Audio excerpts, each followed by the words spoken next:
September 5th, 2013. Morning of the flight to Afghanistan. A 19-year-old, 170-pound kid ready to take on demons with his brothers. We had fires in our hearts and a burning desire to kill, to kick down the door of terrorism and spit in the face of the enemy. Some men never got to this point, and we were proud. Proud to have been the selected few to embark on what would later become something that impacted each of us deeper than we ever thought. Times got scary, and there were times where nothing could scare us. We reminisce on times we once took for granted, the times that made us grow up. Some say 19 years old is too young to know what life's about. Bullshit. You wrote that in 2017. Wow. Starting heavy, dude. Wow, I totally forgot I wrote that. Tell me about September 5th, 2013. Yeah. So I was training up for this deployment. It's all I wanted to do since I was like 15 years old. I just wanted to go to war. And I figured the best way to do that was to join the Marines, go infantry.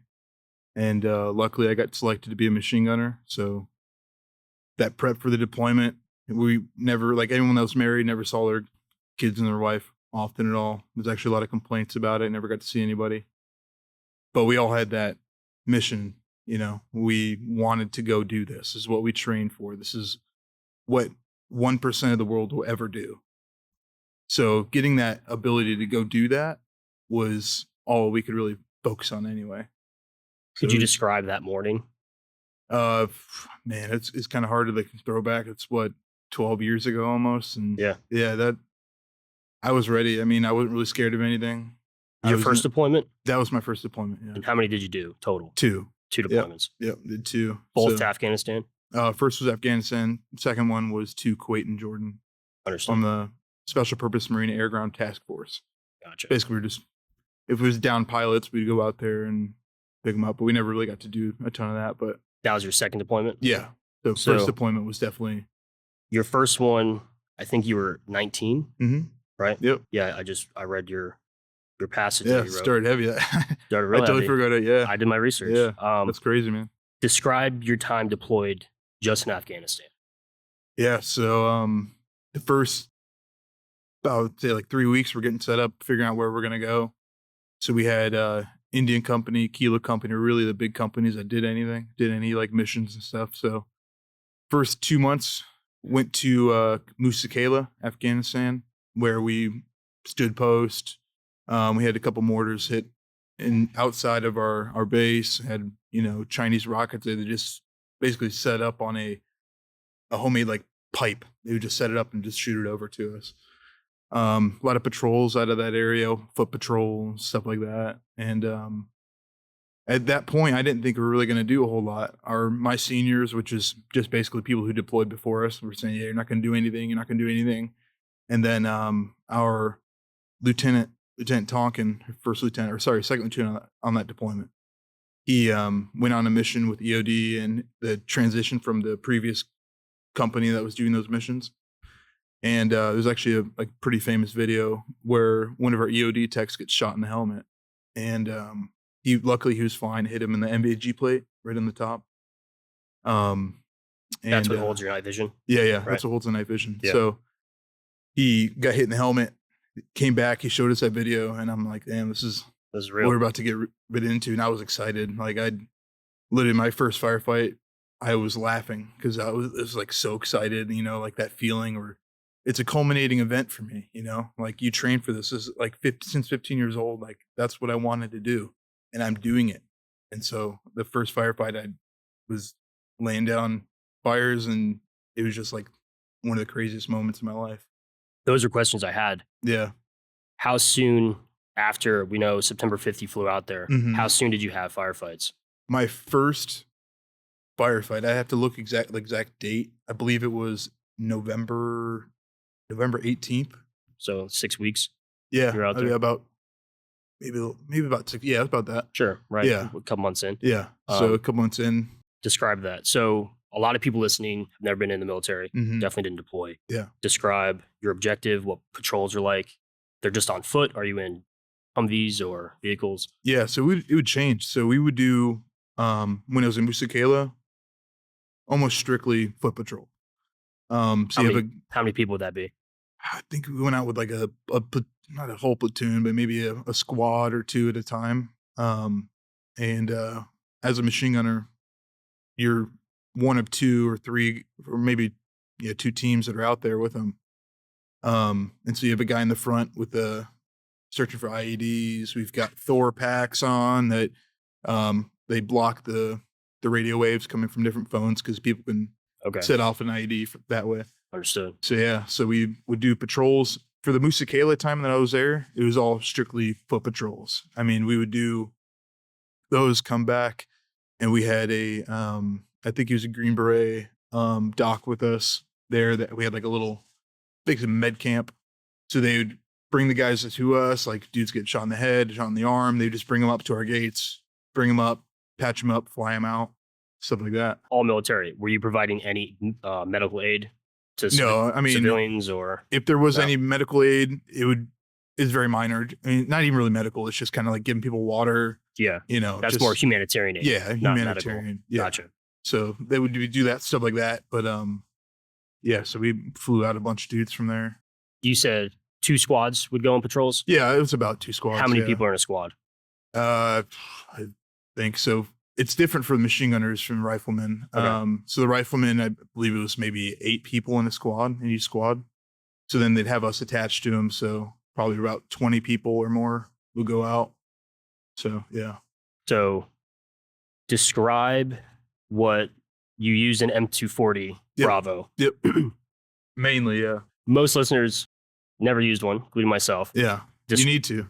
I would love to. Yeah. But describe that. Describe the weight. Describe the round. Describe the intention of it. Okay. So the machine gun itself is 27.1.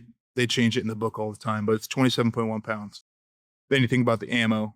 I think it was about 6 to 8 pounds per can, maybe more. I'm kind of foggy now, but yeah. We'd have usually about 600 rounds on us at a time, including our contact belt, which is about 50 to 75 rounds. You put the belt in and you would wrap it around the top. So whenever you did get contact, you've got 50 to 75 rounds to gain fire superiority. And then you can get your can out of the back, set it down, and then run out of the can. So yeah, we'd take that out. The 240 was our main gun that we used. But we did on other mounted patrols and stuff, like on trucks, we would have 50s. We had Mark 19 grenade machine guns. So stuff like that. So yeah. So you would obviously have to carry the 240 everywhere. Yep, everywhere. Always by hand? Yeah. Yep. Gotcha. So carry the 240. I mean, sometimes we run with like a tripod and stuff too, but honestly, in the engagement distance that we were at, it would mainly be on the bipods that are attached to the 240 itself. Gotcha. So tripods and stuff weren't really just more stuff to it didn't make sense to really have it. Yeah. So we would have it, but we wouldn't really use it often ever. They take into consideration how big guys were to be machine gunners? Yeah. Yeah. So I mean, when I went to infantry school, I was like, I'm just going to be a rifleman. That's all I want to do. That's, I kick indoors and stuff. And then they put us all in a line, and anyone that was over 6 foot, they're like machine gunner, machine gunner, machine gunner, machine gunner. Yeah. So I was like, I guess I'm a machine gunner now. And so I didn't really want to do it, but it ended up being way better than being a rifleman. I mean, no hate on the rifleman, but the machine gunner stuff is like, fun job. Dude, it's sick. I mean, I've shot so many rounds that I was tired of shooting machine guns, which just sounds so crazy to like normal people, but and it's so you would have ear pro? You'd have ear protection? Yes. Sure. Totally. Yeah. Totally have ear pro. Yeah. All the time. So it's just according to the VA, yeah. Of course. It's just a deafening sound. Yeah, I mean, it's loud. When you're behind the gun, it's not too bad. But when you are like a team leader, like on the side, so you get a team leader on the side, like, hey, you need to adjust your rounds up, left, right, that kind of stuff. They're just right next to the blast. Yeah, so like that overpressure hits them a lot harder than it would like me behind the gun because it spreads out. Of course. So when it spreads out, you obviously team leader is going to get it more than you would really get it. I mean, so when I became a team leader, I definitely would try to wear something. But of course. We didn't have that fancy Pelletors or anything like that. We're just grunts. Yeah. So I'm just thinking how loud it was. Yeah, it was definitely loud. The 50 cal is even louder. Super loud. Just describe the caliber of the 240 compared to a 50. Yeah, it's a caliber for 240 7.62 by 5.1 NATO. So if you grab a 7.62 round that you'd find here in the States, it's exactly what we would use in the 240, just linked up. And the 50 cal obviously it's a big round. Exactly. It's a big boy. They called it God's fingers because when you get touched by it, you're going to go meet God. So it makes sense. Yeah. So most people listening probably haven't experienced yeah. a tenth of what you guys did overseas. Mm-hmm. How would you describe the morale on base in Afghanistan compared in the field? So on base, I mean, it's the same almost. I mean, like when you go to the field, you're like with your boys and stuff, but like when you come back to base, you're like still with your boys. So like it just grows in the field. So like when you're in the field with your guys doing stuff and like in training, it's just you grow with each other. I mean, it's about the same, I would say. You think it was pretty good? You think it was melancholy or? It was good. Yeah. All the time. I think it was maybe better in the field because we got to go do what we wanted to do. Yeah. It's just like when you're in the back and behind the wire, you're just like waiting to go. Like, I want to go. Yeah. You know? Did you guys ever call it the itch? Yeah. Heard of that? Yeah. Get the itch to go out. Yeah. I mean, it's a kind of like an itch when you get out of the Marines entirely. I mean, you're searching for that. I mean, think about going to combat and experiencing that dopamine release and just the adrenaline, and you have to like come to terms with that. You'll never feel that again. Like there's nothing that compares to that. It's so primal. Have you done anything close? I would say it's a better feeling, but it's just in a different way. Like when I got married to my wife, when I had my kids, it's a different feeling. I feel more fulfilled instead of just being a 19-year-old kid, trying to kill bad dudes. Yeah. But yeah, it's definitely given my life meaning and a different purpose to live. Is like I need to fight for my kids now instead of fighting just for my country, So we'll compare more firefighting later. Mm-hmm. But has firefighting ever given you that same feeling going into a fire compared to? I wouldn't say the actual firefighting portion of it, but the medical side, just because I have to think critically. Like if you don't do the right treatment, this could be at the detriment of the patient. And I want to treat my patients like I would if they're my family members, Exactly. Respectfully, do the right treatments. Don't, hold back treatments because this person did a certain thing that you didn't like, Yeah. So thinking critically, I would say, is like the closest thing that I've gotten career-wise to something that we did in Marines. So it's just different. Just have to think critically. At my level as just like a firefighter, you're not doing a whole bunch, but besides what the captain tells you, like, hey, grab that hose, put that fire out. Yeah, like, exactly. Okay, yes, sir. Got the hose. You're not adrenaline dump. Yeah, you're just a hose monkey. That's all it is. So, exactly. Yeah. You briefly described your first firefight. Mm-hmm. Give me more depth. What that was like. Yeah, maybe the scenario. Our first mission, I believe, was called Ismat Bazaar, is where the location we went to. If you asked me to point on a map, I couldn't do it. Sure. It just told me this is where we're going. I'm like, Yeah. all right, cool. Give me the gun. Let's go. So we inserted on helos. I believe it was about 4 a.m., something early in the morning, and we cleared through this like little village. And so our mission set was basically we're looking for high value target type stuff, people with sat phones, stuff like that. Just kind of like anything that like high value target type stuff is really what our main mission was. There are specific people. Yeah, there's specific people that we were looking for. Yeah. Not like a deck of cards type stuff, like, with Navy SEALs and stuff. Nowhere close to that. But we went out looking for those kind of people, and whatever happened, and so what ended up happening, we inserted on helo, ran out the back of the helo, started going into this village, cleared it out. Nothing really happened there. We had, I believe it was Apaches overhead of us. And as soon as they went back to the base to refuel, we started getting shot at. And so you had no support. Yeah, no, like we had like, cameras and stuff watching us, but we didn't have any like fire support at that time because they had to go back and refuel. So we started getting shot at. They had tried to set up a U-shaped ambush on us. And luckily our gunner is basically the one who does all the tactics, stuff like that. He is the one that was like, hey, he's been on multiple deployments. He's like, hey, they're probably going to try to complete this U-shaped ambush and come up behind us. And so we took some 11 element, the rifleman's 11s, put them back there, took a machine gun down that way too, and cut them off that way. So they took out a couple of dudes there, stopped whatever they were trying to do there, the flank coming up from our back. And then I think Montero's his name. He shot a rocket into the doorway that some of these dudes are firing out of. And you can see in the video, you probably see it on my Instagram. It just destroys the doorway and it stopped firing from that location. And then we were firing on 2 machine gun teams that were shooting at us. So I didn't know it at the time, but my squad leader of machine guns was like telling me like, hey, dude, like when we got back from that, he's like, there was rounds impacting all around you. And I had no idea. Like I was just focused on what was coming at me. What was shooting you? Yeah, like where was it coming from? I had no idea. Yeah. Like, it's things you just don't think of. Because you're just so focused on taking whoever that is out. Yeah. And so I remember we ran up, I would say probably like 80 meters under fire, bound, and we found like another, like it was a berm almost. So we got up against that berm, started firing. They finally broke contact and were able to walk back to the I think it's like a British base. I can't remember the exact name of it, but yeah, patrol back there. Yeah, it was a good time. How long do you think the whole thing went? Because in your head, it's got to be a whirlwind. Maybe an hour.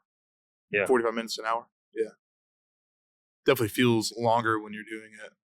It's like, I can imagine. Just like shit. Like you think in like these like micro like seconds, like okay, but really you're acting quicker than you're thinking in a way. It's kind of because you're training. Yeah, right? So you're just like boom, boom, boom, getting these things done, and by the time you're done with the firefight, it's like an hour in. It's like you didn't realize. Yeah, it's crazy. How do you guys leave that? So you would get picked up by the helicopters? No, we actually rolled back because now that we had, it wasn't dark out anymore. They could see a helicopter coming in. Gotcha. It's a big CH-53 Super Stallion, so they're going to see that coming in. Yeah, and probably try to get an RPG or something on us. So what we did is we just foot patrolled back to, I think it's a British base. Yeah, but that's obviously a risk, right? Yeah. So like coming back, like as soon as what helped break their contact from shooting at us was our Apaches came back in and was able to provide fires. So yeah. So when they see those and they're like, "Oh, Sky Dragons are here!" Like, and they just basically ran away. Yeah, we came back and just patrolled back. When you were in Afghanistan, how often did you talk to family when you were over there? If I'm being honest, I was kind of a dick. I didn't really talk to my family. Whenever we had internet, I would go on Facebook and say, "Hey, mom and dad, I'm okay." But other than that, I tried to call my parents one time, and I'm sorry, mom and dad, for this. I only tried to call them one time, and the phones that we had, I don't remember if you can really call back on them. So they didn't pick up the phone call for some reason, must have been busy. And then after that, I never tried to call home again. I just used Facebook Messenger. It's a lot. Yeah, I'm okay. Yeah. So it was kind of rude on me to do that to my parents now that I'm a parent myself. Well, you kind of answered the next question. I was going to ask if you hid details, and you kind of did. Yeah. Oh, like details of my parents? Well, if you said that you were talking to them every other day, I was going to ask you, did you tell them what happened yesterday or 4 hours ago? You know that kind of stuff. I didn't. I don't think I really told my parents anything. Like, I was actually like good with that part of it. One, because of operational security. Of course, I didn't want to like just tell people what I'm doing. Yeah, or post on Facebook and stuff like that. Yeah. So yeah, I didn't give them details on what I was doing. I was like, basically, I'm here. I'll see you when I get back, kind of thing. Yeah, I didn't really care back then. I was a 19-year-old, naive.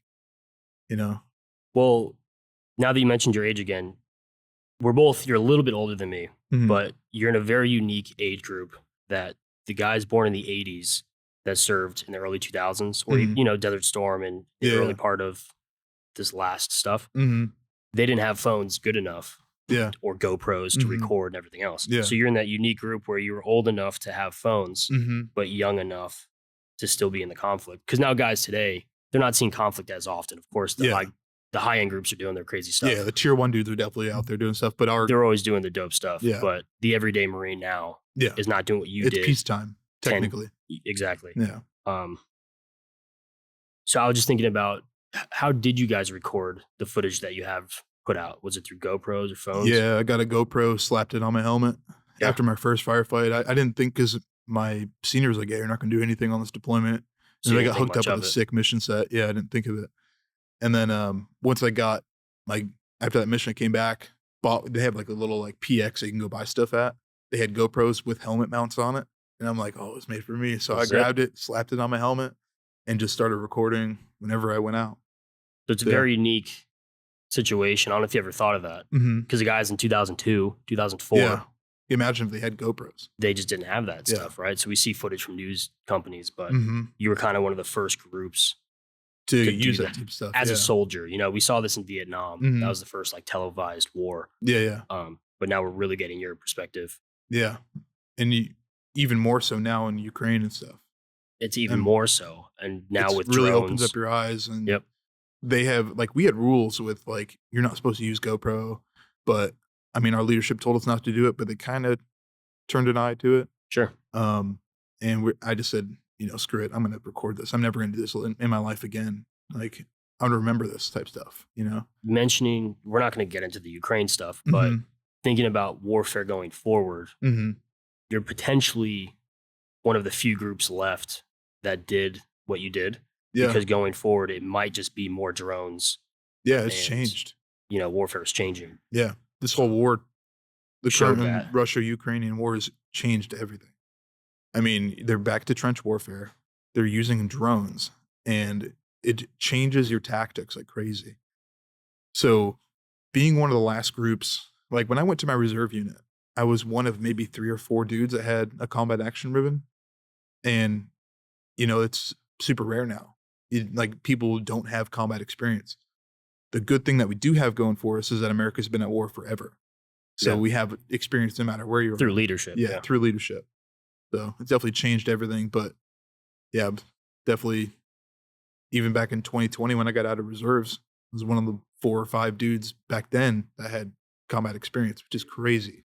Describe that decision of going from active duty, correct, to the Mhm. reserves. Yeah. Describe that mindset. Yeah. What So you're thinking about. when I was when I got out of the active duty, I was done.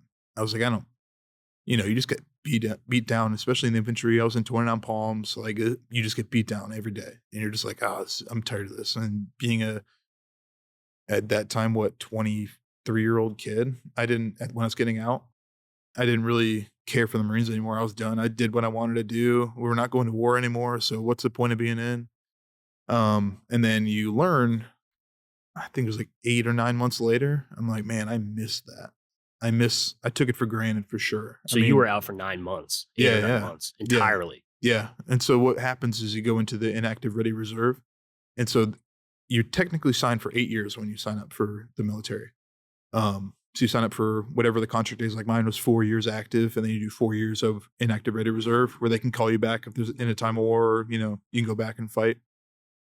So it was really easy. I literally went in there, signed a couple pieces of paper, and I was in a reserve unit. Boom. Do you have to re-go through any other training? Nothing. Nothing? Especially coming from active duty to reserve. Do you think about the amount of time or amount of training and time that you have in active duty? 4 years compared to training once a month in the reserves for 6 years is usually what their contract is. Then you have so much experience coming from active duty, especially in 3-7, which was my unit, was like the most forward deployed unit in all of the GWAT for the Marines. So, I mean, we were always out doing stuff. So our training, our skill level in 3-7, I was super proud of it. But yeah, going from active duty 3-7 to reserve unit anywhere, you're going to be one of the, if not the most well-trained machine gunner or whatever your respective job is in that unit. Yeah. Yeah. Crazy. Yeah. I don't expect an exact number. If you were to guess, how many firefights would you say you encountered? Ballpark, dozen plus. Yeah, I would say if we went out every week for about 6 months, we got in multiple firefights each day. I don't want to be that guy like, oh yeah, I've done every firefight there is, but it was a good amount. We were very kinetic. I would say maybe 20 to 30. Yeah, I mean, it was a fairly kinetic deployment, especially for just a grunt, you know, compared to like, you know, Rangers that do stuff all the time. Those guys could do so much. If you could put into words, how has combat changed you as a person? In a way, it's taken a luster out of life, for sure. Like I said before, you're trying to search for that feeling again for years until you get something that takes its place, you know?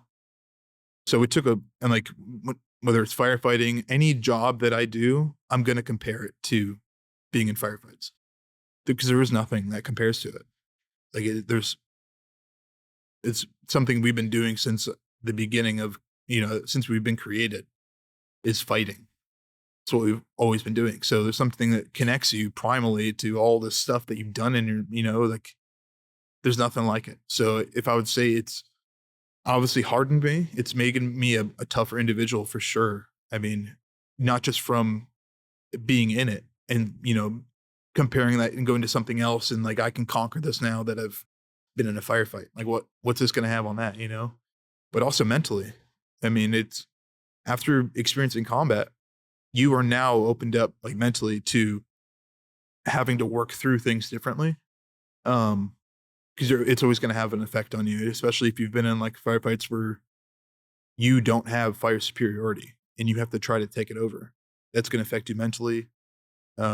It definitely changed my perspective on life, on war in itself, and how people are in the world. It's definitely changed my perspectives on a lot of things, but it's also done a lot of good for my life too. And I have like a belief that everything happens for a reason. I was in that position where I was supposed to for a reason. Now that I've done that, I can talk to other people about it too. Like, hey man, I've been in your shoes. You may not know me at all, but I went through a similar shared experience with you. And now you have like clout with that person now. Like you can talk to them. Yeah, exactly. So now like they'll actually be willing to listen to you because you've experienced it now. It's hard to put into words. You would definitely say that combat changes you, right? Oh yeah.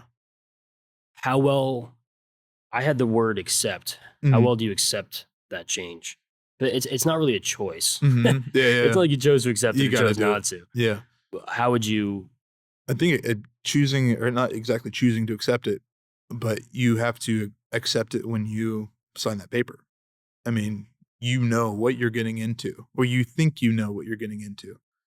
I signed it when I was 17. I told my parents, if you don't sign this paper, I'm going to sign it when I turn 18. So you think you know what you're going to get into, but you really don't. And so you sign those papers, you got to accept it. This is what you signed up to do. There's no backing out of it. But coming to terms with it, it took years to, especially once you learn all the crazy stuff that the government really does. It's especially with the pullout from Afghanistan, dude, they hit me hard. They wouldn't acknowledge, like the previous administration wouldn't acknowledge the Marines that were killed. And it was kind of a spit in the face of everyone that fought in the GWAT. I mean, it's really unfortunate how that all went down. It could have been done so much better. But yeah, it's at a certain point you have to accept this is what I signed up to do. The frustrations can come back. Oh, 100%. Yeah. I mean, there's a plethora of things that come back with it. Yeah, there's a lot of different feelings that come from it. Like you're proud that you did that, but you're also not so proud because you can see The effects. Yeah, you can see the effects. So it's just, I don't know. It's hard to really melt down into like a 2-hour podcast, but Of course. there's so much things that go into it. But overall, you have to accept it or you'll never get past it. How would you describe you've coped with surviving combat? When I came back, still 19 years old, I came back, I think in March of 2014. I drank every day. I snorted pills. I did crazy stuff just to try to get by. And I didn't learn many coping mechanisms. A lot of stuff that I learned by myself just because, like growing up, I was by myself a lot. I hung out by myself. I had a couple good friends and stuff that I would hang out with, but a lot of those mechanisms I didn't really, like healthy mechanisms, I didn't really learn. So I just kind of found what I could to feel something. Because like I said before, it's feeling lackluster after being in combat. You try to recreate, try to feel something again. that's definitely something that I tried early on. But once I gave my life to Christ, I found different ways, different avenues. And there's a talk about, in the word, it talks about renewing of the mind. And now science agrees as well that there's a neuroplasticity that you can change pathways. You can grow. Yeah, you can grow. Or adapt. Yeah, you can evolve. adapt. You can become better. You can close those synapses and open up new ones, healthy ones. And so after I started learning all about this stuff, and after that, I found different ways to cope. Like fitness is a huge one. Like physically, your body responds really well if you're a fit person. Like you go do something. Yeah, it's challenging. You challenge yourself. That's another aspect to it too. Also, with meeting my wife and my kids and all these different things that now bring me purpose. It's easier to cope with it now. So sure. When you first got back, the coping was more about not avoiding the feeling. Yeah, but to actually feel something. Yeah, to feel something. It was to get it back. Yeah, to get that feeling back, because life in the normal world is so boring to me at that time. I was like, this is boring. I had no other goals. Like, I just wanted to go back. Like, in my head, when I was a 19-year-old kid, was I want to keep going to war until I die. This is where I believe I'm supposed to die. And when I didn't, I had no idea what to do. My whole identity was being a warrior. That's what I wanted to do. And I felt like I was good at it. So yeah, feeling something again that would replicate that. But in hindsight, there's nothing that replicates it. I have similar lived experience just with the fire department. Mm-hmm. It's very different. Yeah. But now that you're a firefighter, Mm-hmm. I think you get a test. It's close. Yeah. In a way, right? Yeah, it is. 100%. It's close. Most people that don't do anything that you and I have done, Mm-hmm. especially the stuff you've done, Mm-hmm. they don't know the feeling we try to describe. Yeah. It's so hard. Most people assume you're running from the feeling. Most people are like, wow, war must have been terrible. Mm-hmm. You'd never want to do it again. Some people may. Some people might, Yeah. right? But for a lot of people like you and I, Mm-hmm. it's like call it the itch of wanting it. Yeah. Waiting for it, expecting it, Mm-hmm. anticipating it. Yeah. Did anything, it's a really frustrating question to ask, but it's important for people to learn. Did anything that you chose to try to do to cope, did anything come close? I would say, I don't know if it's really a coping mechanism, but it's just being a good dad. Yeah, that's so fulfillment. Yeah. I mean, nothing against my dad. I love you, Dad. You've done a lot to become the father that you needed to be. But when I was a kid, my dad was abusive, and so. And kind of he worked all the time, so I didn't really see him a ton. I mean, he was there, but when he was there, he would just watch TV and, I remember one time when I was a kid, I asked my dad, hey, do you want to go out and play? You want to go build something? And he's like, no, I don't want to do that. And that killed me as a kid, but I didn't realize it until I became an adult. So the way to cope with that and recreate those kind of feelings and repair it is different for each person. But for me, being a good dad is huge. I mean, I get so much fulfillment just from when my kid sits there and says, you're my best friend, Dad. That hits me right in the heart. Was there any way you even anticipated that? Anticipated being a dad, or how that would change you? After I became a Christian, I knew that I needed to redeem fatherhood for myself in a way. Sure. Not redeem myself, but also kind of break the chain. In a way, because my grandpa didn't tell my dad he loved him until he was 30-something years old. And that's a hard cycle to break. It's a hard cycle to break. So in my head, after becoming a believer, I'm just I want to be the best dad I can. I want these kids to grow up knowing that their dad loved them. Their dad fought for them. Dad was there.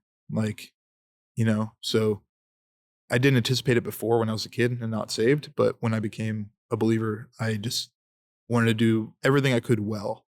And so on the top of that list is one, to be a really good husband to my wife, and to be a really good dad. So once you start achieving those things that you really, that have meaning in life, it does help with all the other stuff that you've gone through. Like, no matter what it is, like I've had pill addiction, I've had, PTSD, suicide ideation. I wanted to kill myself many times. And, you've got to find something that you want to redeem in a way, Before getting married, before having the kids, Mhm. there's definitely a time period, I'm assuming from 19 to having your young children, right? Mhm.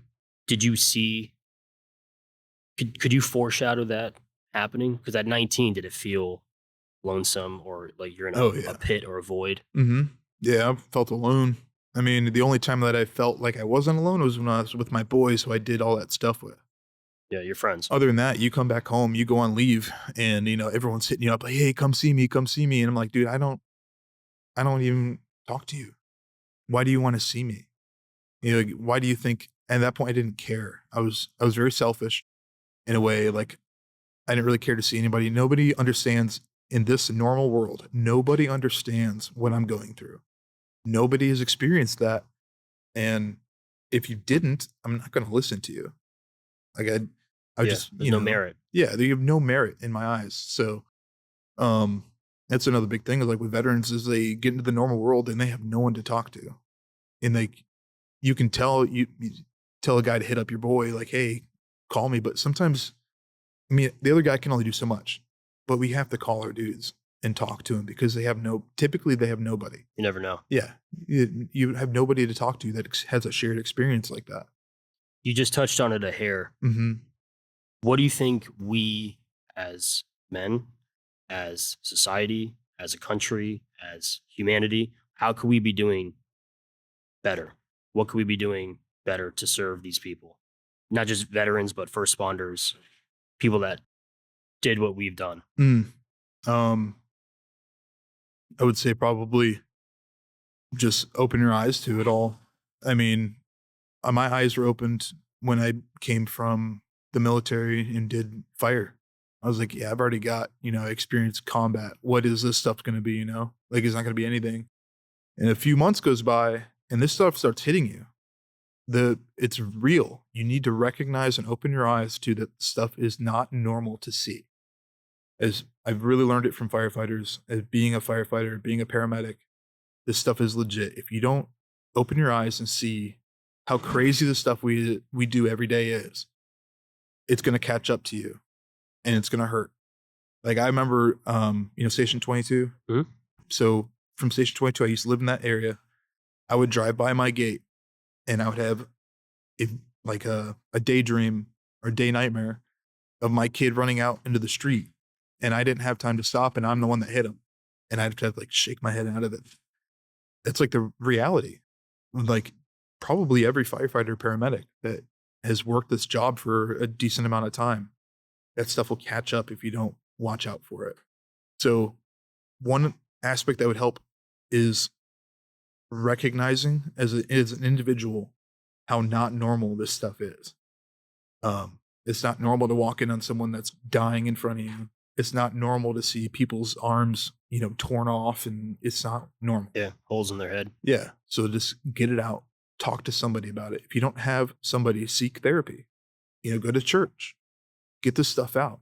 There's 'Cause, more than one avenue. yeah, there's a many avenues that do it. Like in the book I was reading, Spurgeon's Sorrows from Charles Spurgeon, talks about the body can only take so much damage, but the mind can suffer endlessly. It has depth to it. So if you don't get on top of it, that stuff's going to build up. Your mind is just going to keep going. So the cool thing about this is people can listen to it for a really long time. Mm-hmm. So whether it's the day it's posted or years later, there's going to be a young kid listening, Mm-hmm. questioning should they join the military, what branch, or the Yeah. Marines. You touched on it a little bit before. You joined right out of high school, right? I Mhm. believe. Yep. Tell me why right out of high school and why specifically the Marines. One, the Marines are really good at propaganda. They know exactly what young men want to hear. Propaganda, Yeah. how? To a In a sense that I'll give an example. So like they would come to a school, the Army, the Navy, the Air Force all give like a 20-minute, 30-minute speech. And then the Marines would come up and be like, so you think you're tough enough? And that's all they would say. And you'd see all the men lining up to join the Marines because, like, oh, yeah, I'm tough enough to do that. I'm tough. And of course, we've got a history too. Yeah. I mean, the Marines, they say Marines are the first in, and that's not always true. But, we have a really rich history of the Marine Corps. And so that appeals to a lot of young men. I mean, being a Marine is awesome. But if you were to choose a branch, look at the schools they offer to you. And like the Army is huge for giving you a type of school that you want to go to. Like if you want to go to a sniper school, you want to go be a Green Beret, go do the stuff that you really want to do, go to the Army. If you want to be a Marine, there's only one place to do it. It's go to the Marine Corps. Go become a Marine. But go infantry. If you want that experience, go infantry. Don't go do, bulk fuel specialist or something, because you're not going to get the full experience. But yeah, so I'll go back to your question on why I did it so young was because I've been dreaming of it since I was like 15 years old. That's all I wanted to do. And because the Marines are great with that, enlisting people into the military, I was just like, I want to go be a Marine. And actually, one of my big inspirations was Ricky Nelson. He went to our church growing up, and he was like my hometown hero in a way. He got killed by an IED, and went to his funeral, and my mom, asked me like, do you still want to go in the Marines? So I was like, I want to go in the Marines even more now, because seeing that funeral procession, how many people showed up, just like one of the facts was because he's a Marine. You see all the other Marines show up for this guy they don't even know. And then just seeing them walk up in formation, like all like tight, and like the uniforms looked awesome. And it was just like that feeling like, yeah, this is the Marine Corps, like The at its impact. core. Yeah. Like brotherhood, everything's there. So from that point on, I was locked in the Marines. I was like, this is all I want to do. So I read a lot on your social media, Mhm. and I read about Ricky Nelson. Yeah. He was killed in action April 14th, 2008 in Iraq. Describe what made him your hero. He was your hero before he deployed? Yeah. Well, he was my hero when he came back. I didn't really know him a ton. I knew like some of his family, but I was also young enough that I didn't really know what was going on at all. But I knew that he was a Marine, and when he came back, or when he got killed, and I saw the whole funeral, that's when it kind of locked in my memory. Like, I respect that guy so much The for what he impact. did. Yeah, the impact that he had on my life. And it was just enough to, make me he's like my hometown hero. Um, so yeah, I mean, I read about his story mhm, previously to this, yeah. and I can't remember if I read it in news articles or from your account. Mhm. Were they doing something when they were struck by the IED? They were driving in their Humvee.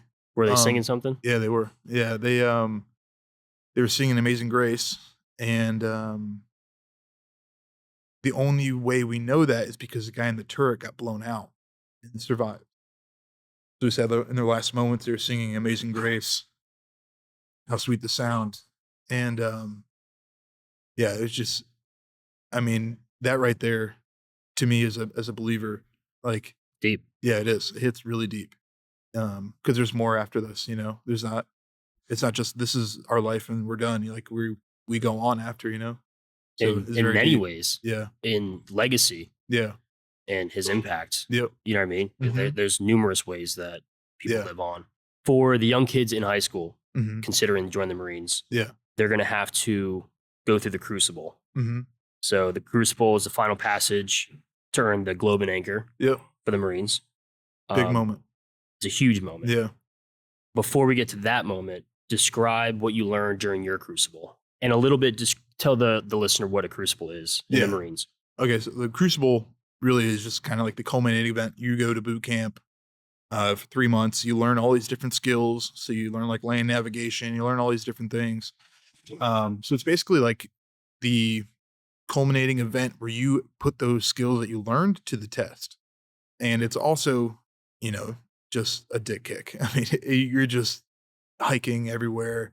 You have these massive packs on your back and you're climbing up a mountain. You're doing all this stuff. And so you go to do that event, then you get to the top of the mountain, you can go up an anchor. From that moment on, you are now a Marine forever. And so my Crucible, I was in San Diego, MCRD San Diego. And so we have the mountains. In Paris Island, you have, you know, swamps and bugs and all this stuff. But we had, you get to the top of this mountain and that's where you earn it. So you're hiking up, I think it's called the Reaper. And you look up at this mountain and it's like, all right, I could see that. I could see the top of that one. You get to the top of that one. There's another one. It's like, oh. Then you go to the top of that one and there's one more. And you're like, oh my God, please be done. And then you get to the top, the very top. And they set it up for the timing that the sun would start to rise when you were completing it. And so sun started to rise. See, it's just a beautiful scene. And then I started crying. I mean, it was a huge deal. Like, this is my dream for years. And I just did it. I completed it. I earned it. You know, it feels better when you earn it and you're not just handed something. That's like something the new generations are kind of taking for granted, is earning something. It means so much more to you when you actually earn it. And so I got to the top, got my Ugalum and anchor, and I just like looked at it and I was like, tears in my eyes. I'm like, I can't believe I just did that. And that was just like the beginning of like all the things you earn throughout being a Marine. You know, you just keep earning it. If there's something new to be better at, there's something new to learn, something new to earn, you know? So I most certainly was not a U.S. Marine. mm-hmm. In that moment, tell us more, because most of us have never been there. And we can't experience it, right? Mm-hmm. I'm not able to. So was it a pinning or they handed to you? Just kind of walk us through that moment. Yeah, once you get to the top, we all get in the line, and I think it was our company commander. I'm trying to remember who exactly gave it to us. Sure. Superior. He comes up, he's got the Eagle Open Anchor. It's just a matte black, you know, EGA. You all on the line. He hands you, he's like, congratulations, you're now a U.S. Marine. He does that to every single one of us he goes down the whole line. And so we're all just like, hands it, puts it in our hand, and we're just like, everyone, you could see everybody was just like, whoa. Like, it's cool graduating something, but it's even cooler when it has such a rich history. Like this, I still have my Eagle Open Anchor in my truck. I have the exact one that I graduated boot camp with. And like, some people think like, oh, that's lame. It's like, you're a motivator and stuff, you know, like other Marines, they think, but I'm like, dude, you earned that. I kept that one. I'm going to keep that for the rest of my life. You know, like that rich history that it comes with it. Like, it's not just a Eagle Open Anchor. It's not just like an emblem. Like, there's more to it. It means something. Yeah. Especially when you go through stuff with other Marines and you do stuff with them. It's different. You know, it's not just a piece of metal. Yeah. It's a brotherhood. Yeah, it is. What was the hardest part of your Crucible? The food. Yeah. Okay. Yeah. So I would have never guessed. Yeah. I couldn't have guessed that one. I love hiking. I love all that stuff. Like, I love it. I thought you were going to say you love food. I do love food. Okay. Yeah. I do love food a lot. Yeah. That's why I was almost 300 pounds. Sure. So, but so the food aspect of it, because I think it was a tuna MRE, and I don't eat fish. I wish I liked it. That just sounds like a tough MRE. Yeah. And for the couple listeners, describe what an MRE is, what it stands for. It's basically meals ready to eat. It's a meal ready to eat. Yep. It's just in this brown bag. Sometimes it said that the wheat snack bread inside, it doesn't expire. They say that, but I found some moldy wheat snack bread in there. Oof. So basically, it's a meal ready to eat. It's a big brown bag. You take it out of the packaging. You have a heater, and you can heat up your food in that. You basically put water in it, heats it up, and then you have like a pre-made meal. Yeah, it makes you feel awful. Chemical reaction that heats up, kind of like a hand warmer. Yeah, exactly. The food. Yep. So you had tuna. Did you have tuna the entire? Because the Crucible is like over 50 hours, right? Yeah. It's a long time. It's like over 2 days. I think you get I think we got one meal, like one MRE. I was reading about it. They limit your sleep. They limit your food. Yeah. Obviously, it's high stress, and they're trying to break you. Yep. Do you remember anyone break your Crucible? Not that because at that point they pretty much weeded out everybody. Exactly. Yeah, Yeah. they So weeded it's everyone just out. Game time. If you make it to the Crucible, most people are not going to quit. Yeah. That's it. This is about it. Even though like the simple things they would do to make it worse for us. So like the MREs with the heating pack, they would take the heating packs out. Of course. Yeah. So we eat this, and I didn't eat my main meal because it was tuna. I'm not eating that. Was it tuna? It was something. They told you it was probably tuna. dog meat or something. I don't yeah. know. Yeah. So I was going to eat that. And then, yeah. So, I mean, like the whole thing, like they do the little things to try to make you break. But at the end of the day, unless you break a leg or legit break your body, Yeah, exactly. you're not going to quit. They're mindful. That's it. Yeah. So Semper Fidelis Mm-hmm. is the motto of the United States Marine Corps. Yep. It's Latin, so I apologize for me speaking Latin. Yeah. It means always faithful. Yep. What does that mean to you today? Always, I mean, always faithful now. Semper Fi. Yeah. What does that mean to you? So it would just be that, like, to my family, for one, is I'm always faithful to my family. Like, they come before anyone else, before any of my friends. But then again, there's that brotherhood aspect of it too. Is like once you get out of the Marines, you're still faithful to your bros that you did all this hard stuff with. Like, even if it's like, you know, a Vietnam veteran that I've never met in my life, he's a Marine. That still goes on generationally. You feel it. Yeah. It's still like they'll talk to you, they'll say Semper Fi to you. You never even met them in your life. And it's still that part of the brotherhood. So it's very specific to the Marines, like with that Semper Fi thing. Exactly. No one else says it. But Semper Fi, you can go generationally down the line. Like a dude that's like 90 years old that served in World War II, you say Semper Fi to him, he's going to know exactly what that means. And that he knows that you're a Marine because you said that. Exactly. You know? So pretty wild. Yeah, it is wild. So after the Marines, you became a firefighter. Mm-hmm. Before going to the Marines, did you ever consider fire? No. No? So, Fire was my second choice after. okay. At first, I wanted to be a cop. But I was honest with previous drug use, and they said no. And so I was like, okay. I'm guessing firefighters probably don't care if Sure. you've done drugs in your past. Yeah. So you tried cop after the Marines? Yeah. So Gotcha. I tried I just applied. I didn't really try anything. I just applied, and they said no. So I was like, all right, what's the next thing, you know? So, yeah. But I actually, when I got out of reserves, I wanted to go do some kind of, you know, go be a Green Beret, do something, because that missing piece was still there. And when none of these things panned out, then I was like, all right, I'll be a cop. That didn't pan out, so then it became a firefighter. But like I said before, everything happens for a reason. And so it worked out really well. Being a firefighter is awesome. It sounds like you definitely were looking for more after the Marines. And we've definitely talked about that this entire time. Yeah. Describe how the fire departments kind of fit that role, that puzzle piece. Describe that.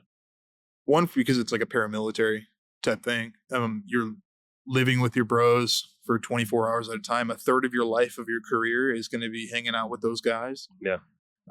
You eat meals together. You do hard things together, especially if you're in a really tight knit, you know, station. Like at Station 13 I'm at now, I do jiu-jitsu with my dudes. I box with them. Like we do all this hard stuff. We do hard workouts. Like we do hard training. And like you do that more and more, it's going to resemble the military. You just got to find the right crew. Do hard stuff together, because that's one of the main things from the military transitioning, or not one of the main things, but one of the many things is doing hard stuff together because of the trauma bonding. Like, you know, that's why firefighters are so tight together. That's why you see them wearing their firefighter stuff everywhere, because it's that trauma bonding. Describe more about trauma bonding.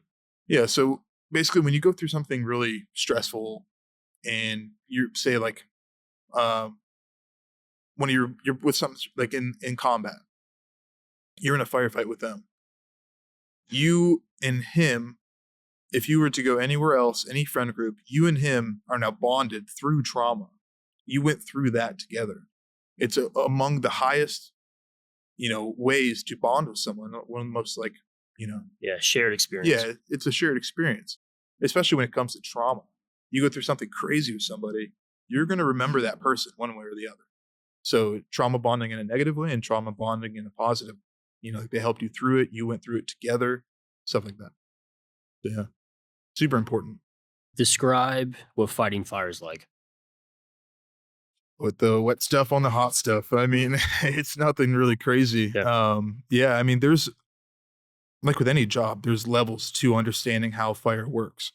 So when I went to be a firefighter, I just thought, like what I said, like you put wet stuff on the hot stuff, and that was like a joke.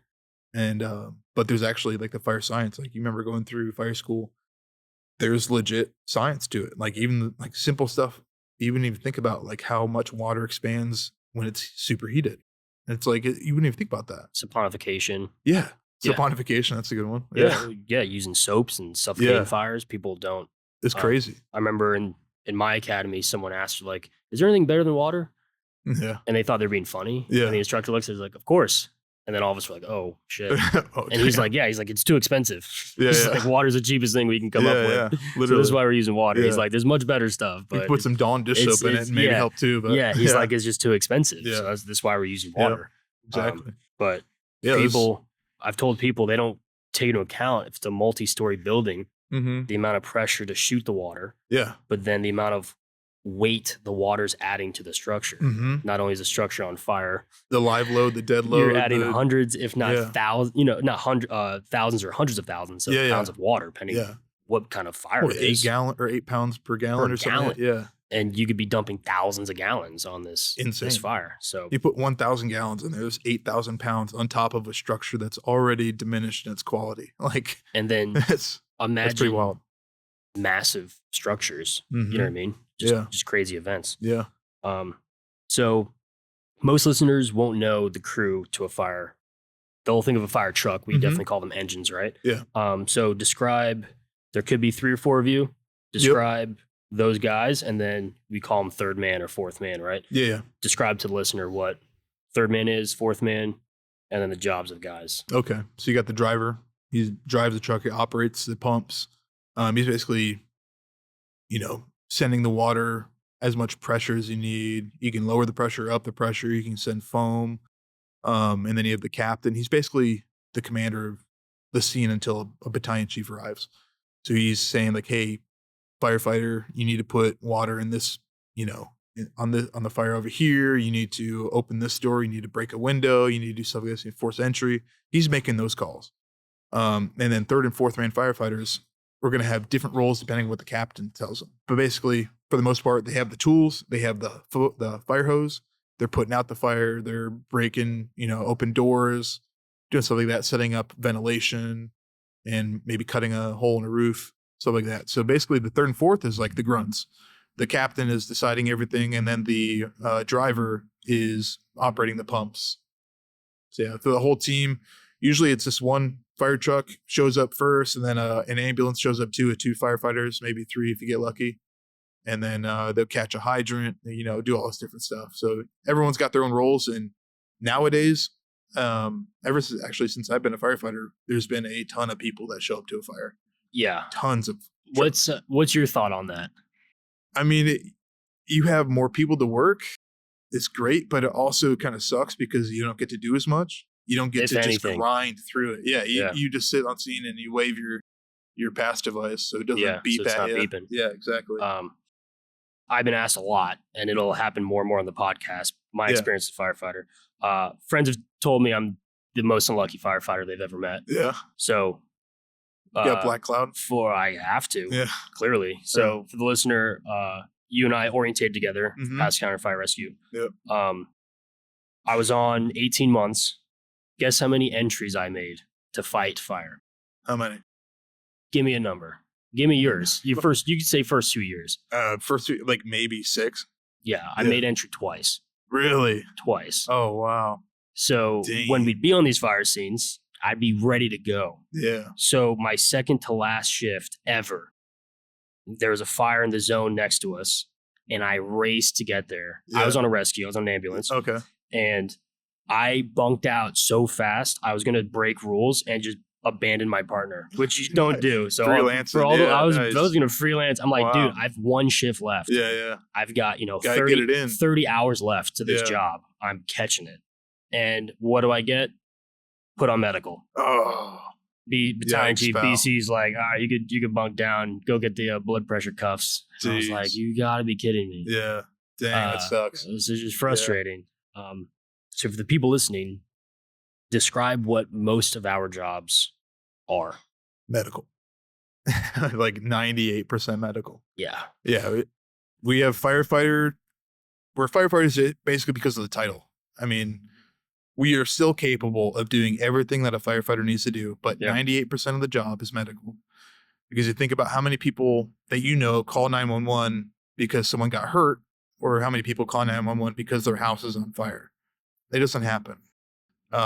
When they do happen, usually they go fast. So by the time we get there, like the materials that are being used now, they burn way quicker. They burn hot, they burn nasty, and by the time we get there, usually behind the ball. So a lot of them are like defensive strategies. There's nothing really we can do unless there's a person in there. A lot of the time, it's already too far gone for fire to do anything. The only different thing with that is if it's like an apartment complex and they got sprinklers and stuff like that, where they can actually subdue the fire until we get there. Yeah. But yeah, most of the job is medical. Most people, there's a lot of sick people out there. You have no idea. I mean, the first day at my new station was 14 calls, and that's like 5 after midnight too. And it's not, it's just what we do now. It's the main thing. It's crazy. Yeah, it is wild. So for the people listening, you and I both, we had to be EMTs and firefighters get hired. And then depending on the departments, most of them in the state of Florida, you have to become a paramedic. Yeah. So like I've got a friend in Philadelphia. He doesn't have to be a paramedic, and some other really big cities, they don't have to do that stuff. Yeah. Describe the difference. You're now a paramedic. Yep. Describe the difference between an EMT and a medic. With Pasco, one thing I will say about the EMTs is that they're able to do a lot more than other places. Like we're allowed to start IVs, and it's you're able to do a lot more in Pasco. But when it becomes like in general, a difference between an EMT and a paramedic can do doctor stuff. They can, not prescribe meds. They can give medications. They can do the med calculations.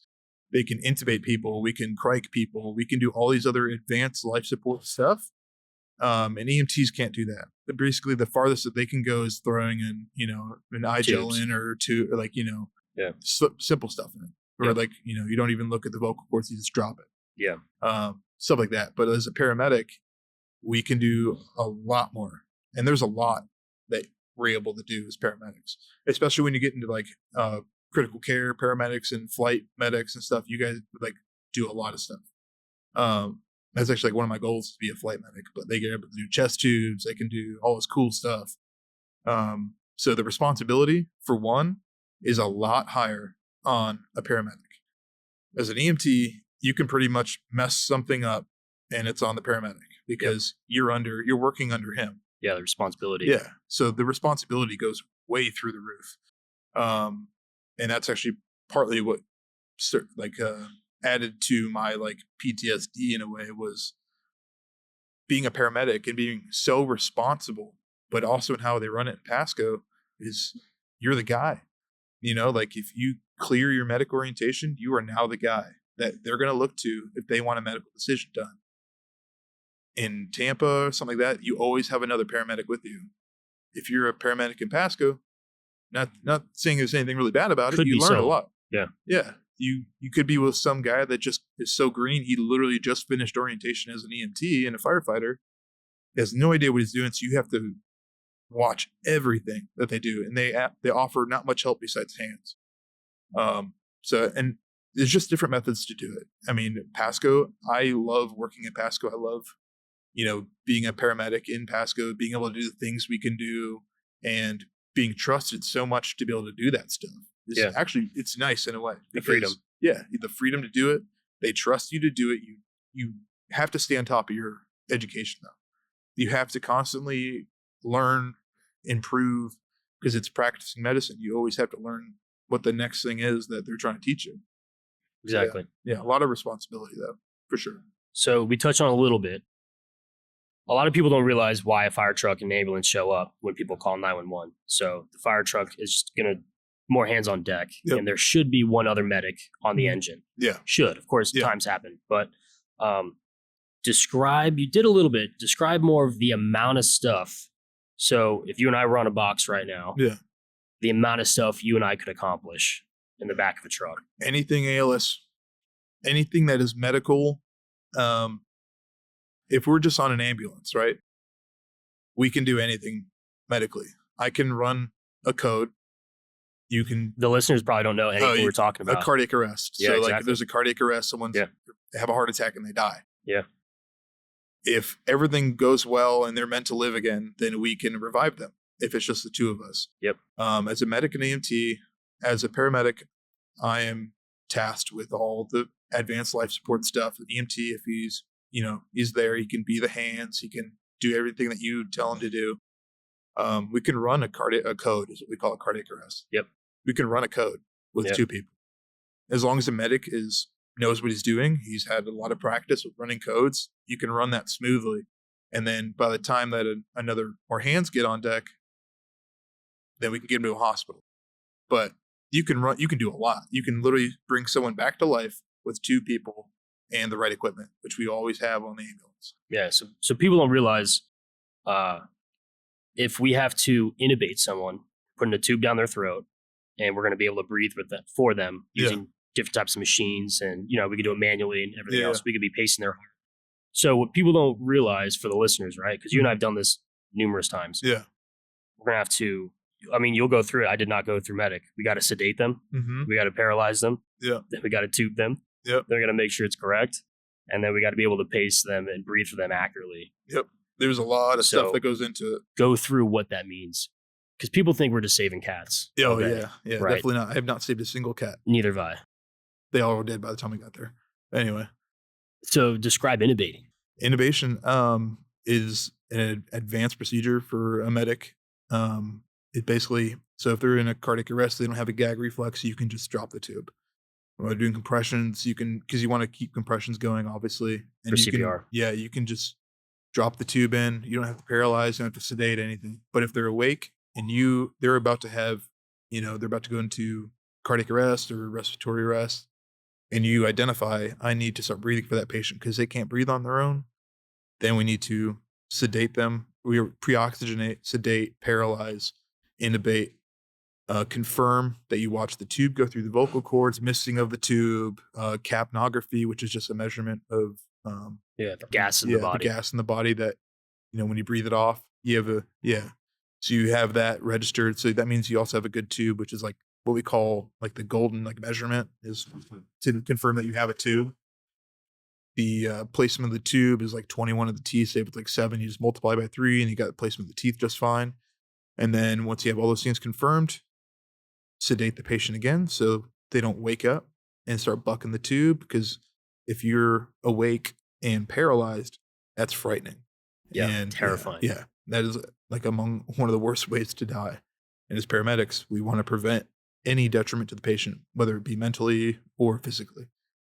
So that's like the two forms of intubation that we typically do. And then there's like other stuff like the cric, where you cut the cricoid membrane and stick a tube down it, stuff like that. So you can do stuff like that. And there's as far as intubation, it's about the 3 main ways that we really do it. Yeah. These are just a bunch of things I want more people to realize. We're not just doing on trucks. Yeah. We're doing this while moving or transporting. Yeah.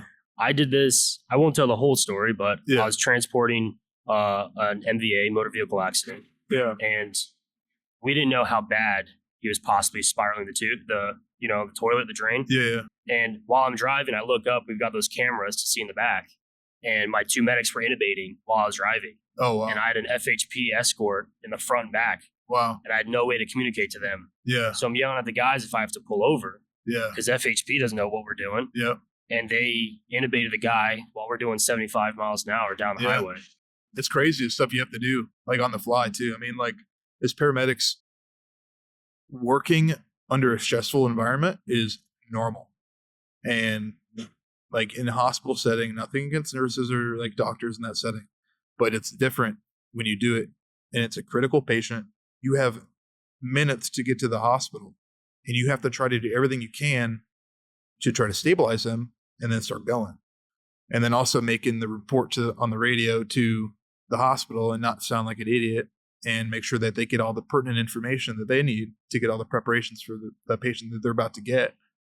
We do a lot. I mean, it's the skills that a firefighter medic has to have it's so huge. I mean, we have to know fire science. We have to know the medic side. And you don't just want to be adequate at it. You want to be good at it. Yeah, more than proficient. More than proficient, because like when you're handling advanced life-saving procedures, you need to be good at it, or you're just going to let people die. Yeah. So, and you said it pretty casually, fire science and medical. Yeah. Fire science is extrication. Mm-hmm. It's putting out fires. It's knowing the different types of fires. Yeah. It's motor vehicle accidents. It's, I mean, for the most part, structural collapse. You don't Yeah. have to, these are specialized courses Yep. that not all of us take, Mm-hmm. but I got to be prepared on Yeah. these situations. You could do anything. Your Yeah. captain can tell you to, hey, go set that piece of equipment up that you haven't touched in like 8 months. Yep. Go set that up, and you have to know how to do it. Yeah. Like You got to be the reliable. job training is always there. We're always doing job training. Yeah. So, These are things people don't realize. yeah. So describe working 24-hour shifts. You're on for 24. You're off for 48. Yeah. I know Pasco will be changing that soon, but Yep. for most departments, describe a 24-48 for the people listening. Yeah. So like you're working one day, you're there, you get there at 8. I usually get there about like 7:30. You shift change. And then by the time the next shift gets there, it's the next day at 7:30 a.m. So it's a 24-hour shift. You are on shift, like working. If you're at a busy station, you're all day, all night. You can get lucky, like some nights where you sleep all night. You know, there's stations that you sleep all night. But yeah, it gets tough after a while for sure. If you are going back to back, especially if you work overtime, working a 48-hour shift. That's my next question. Yeah. At a busy station, working a 48-hour shift, you have one day to recover. And that's, if you have kids, if you have a wife, you still have to be there and be present and be a good dad or good wife. You know, it's not easy for sure. So there's almost no other jobs that will work 48 hours. Yeah. Of course, military, and there's going to be other specialized, maybe medical fields, but a lot Yeah. of doctors, they have to have so much sleep Yeah. because we're That's aware. required. Yeah. We're aware of the amount of problems that can happen if Yeah. you don't get adequate sleep. Yeah. Oh, yeah. Everything we just talked about could go down on the 47th hour of a 48-hour shift. Yeah. You literally the last, or you could be on the 48th hour and then Yeah. a call drops and your relief isn't there yet. And now late you have call. to go on that call and maybe you get hit again. So it turns into like a 50-hour shift. Yep. Like it's no joke. I mean, the brain functions the cycles that you need to go through on each call as a medic, especially, you are destroyed. Your brain is just mush. I mean, think about, I don't know, you run a bunch of calls 48 hours, maybe 10 of them are critical. And now you have to focus on the next patient. Not only do you have to do the treatments and do the right treatments and bring them to the hospital and make sure that, you know, you can transition over to the other providers, but you also need to write the report and remember everything that you did for each patient. Yep. So all of this workload on top of like your normal firefighter stuff, it's a lot. It really is. Like mentally, that's a lot to do within 48 hours. It's immense. Yeah. I think I worked several 48s. I know you have as well. I think the longest was like 50, 51 hours. Yeah. You probably have done that as well. Or hurricane season. Yeah, I kind of got lucky, but I was prepared. It just depended what shift it fell on. So you and I Yeah. run different shifts. Mm-hmm. I can't remember if it was A or C that C got shift. hit harder. Yeah. Well, for that hurricane season. Oh, that yeah, was- sure. To that I was on. B Yeah. shift just kind of got lucky. So another thing most listeners probably haven't done is go to a fire station. Yeah. And they could be very different all over the country, all over the world. Yeah. Describe what we have to do living in a firehouse, a legit house. Clean all the time. Exactly. Yeah. Clean all the time. So go over some station duties. Yeah. If you showed up at 7:30 like a perfect A1 firefighter, Yeah. what are you doing at 7:30? Well, first you ask captain if he wants to have a meeting right away, or if you can start doing the dailies. The dailies include sweeping, mopping. You know, each day has its own thing, like, you know, dusting or cleaning the wood, stuff like that. So you'd ask captain, like, hey, do you want me to start dailies now or after our meeting in the morning? Sometimes we'll say, like, hey, just start it now. So you start sweeping. Once the other boys get there, you start mopping and clean chief's truck if he wants it cleaned. You know, it's just like a thing you do for your superior. Other than that, there's not really a lot of stuff to do besides, like, as far as cleaning, but you can go wash the truck, usually what we do every day. Then you go and check your truck. So, like, you have to check your apparatus. So you check your engine, you check your tanker, you check your brush truck, your ambulance. So for me, when I get there, I'll go straight to my ambulance because one, the station will be there when I get there. The ambulance, I'm going to be on that most of the day. So I'm going to need to check all my drugs. You do all your drug checks. You check your equipment. You check you have all the IVs. You have, you know, intubation stuff. You have all the stuff that you need. So, like, after all that's done, then I'll go and do my dailies. And then if the captain wants to have a meeting, we'll have a meeting and stuff like that. But yeah, there's a lot of stuff you have to do before you even actually start your work. That's why it's always good to be early too.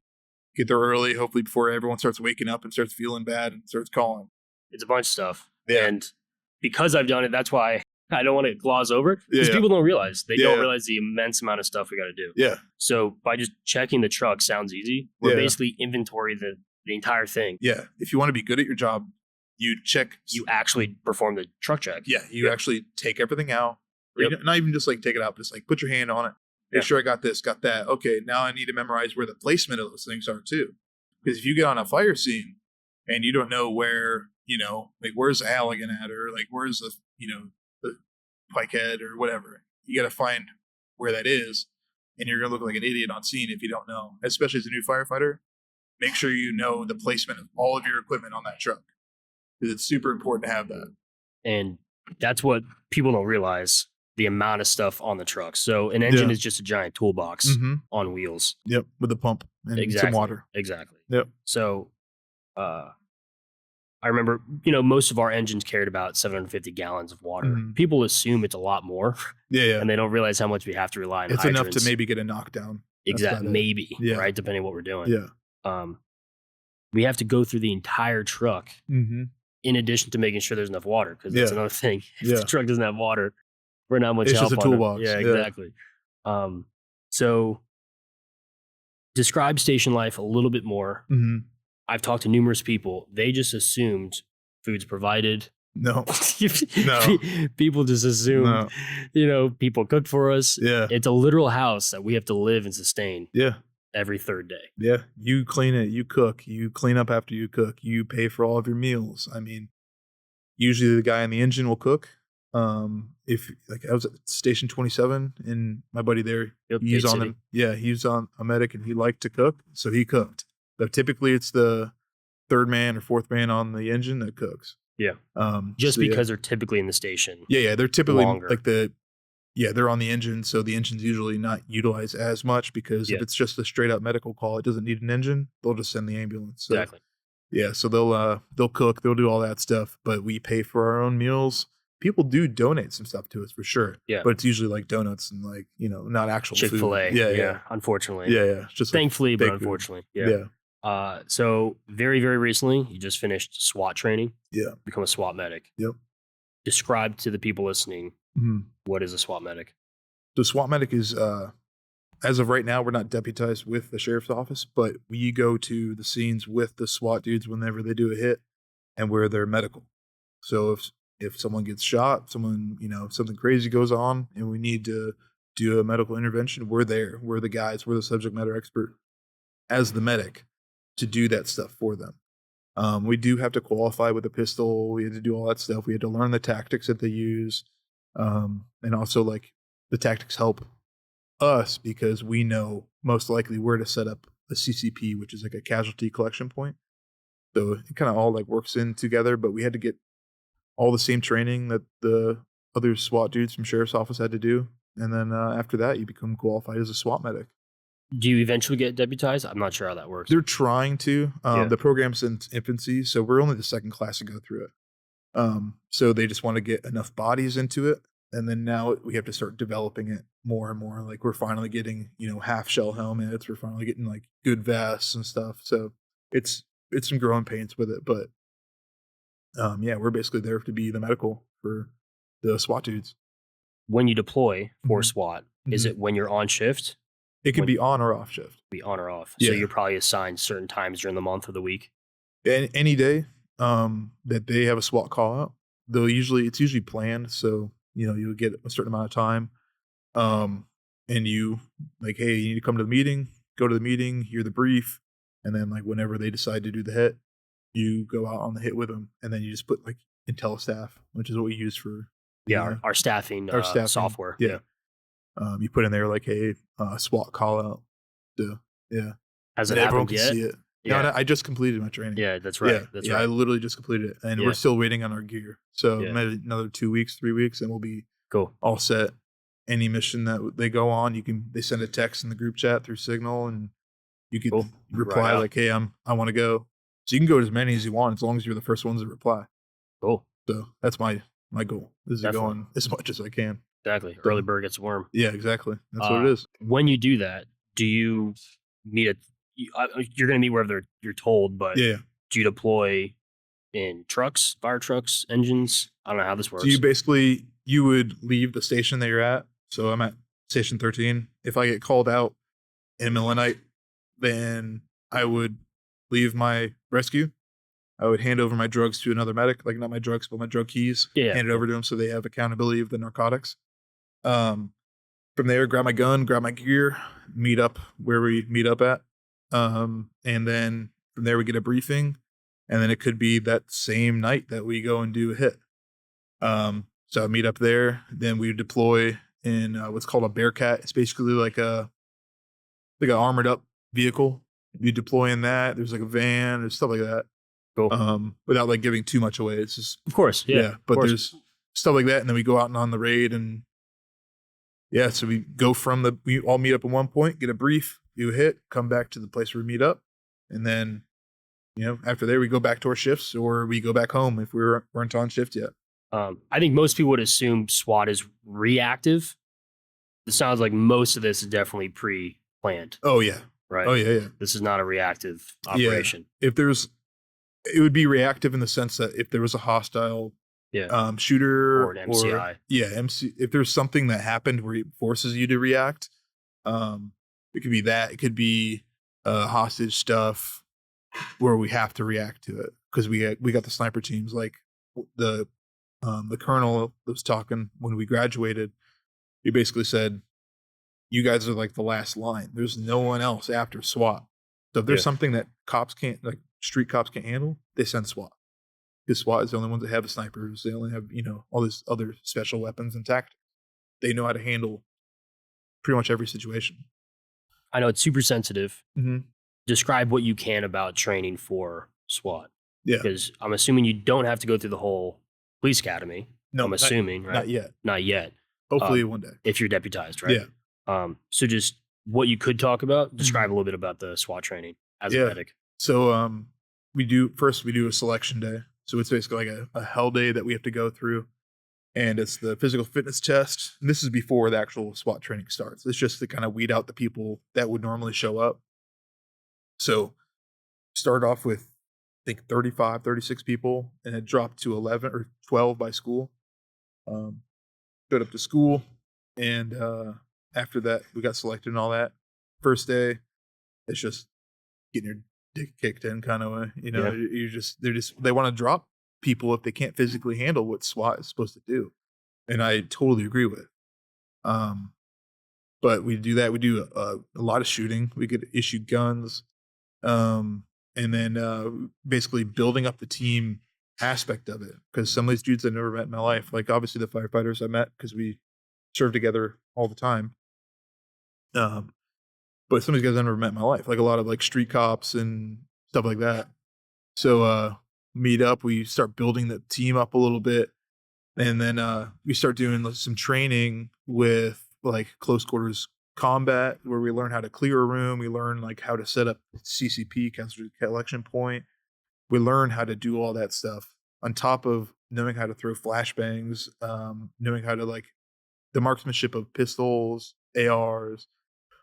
We shot like little like grenade, basically like a cheetah puff type thing. It hits you and just basically stops you from approaching someone. Yeah, It's like a less a than non-lethal weapon. yeah, less than lethal weapon. We shot that. Shot MP5s.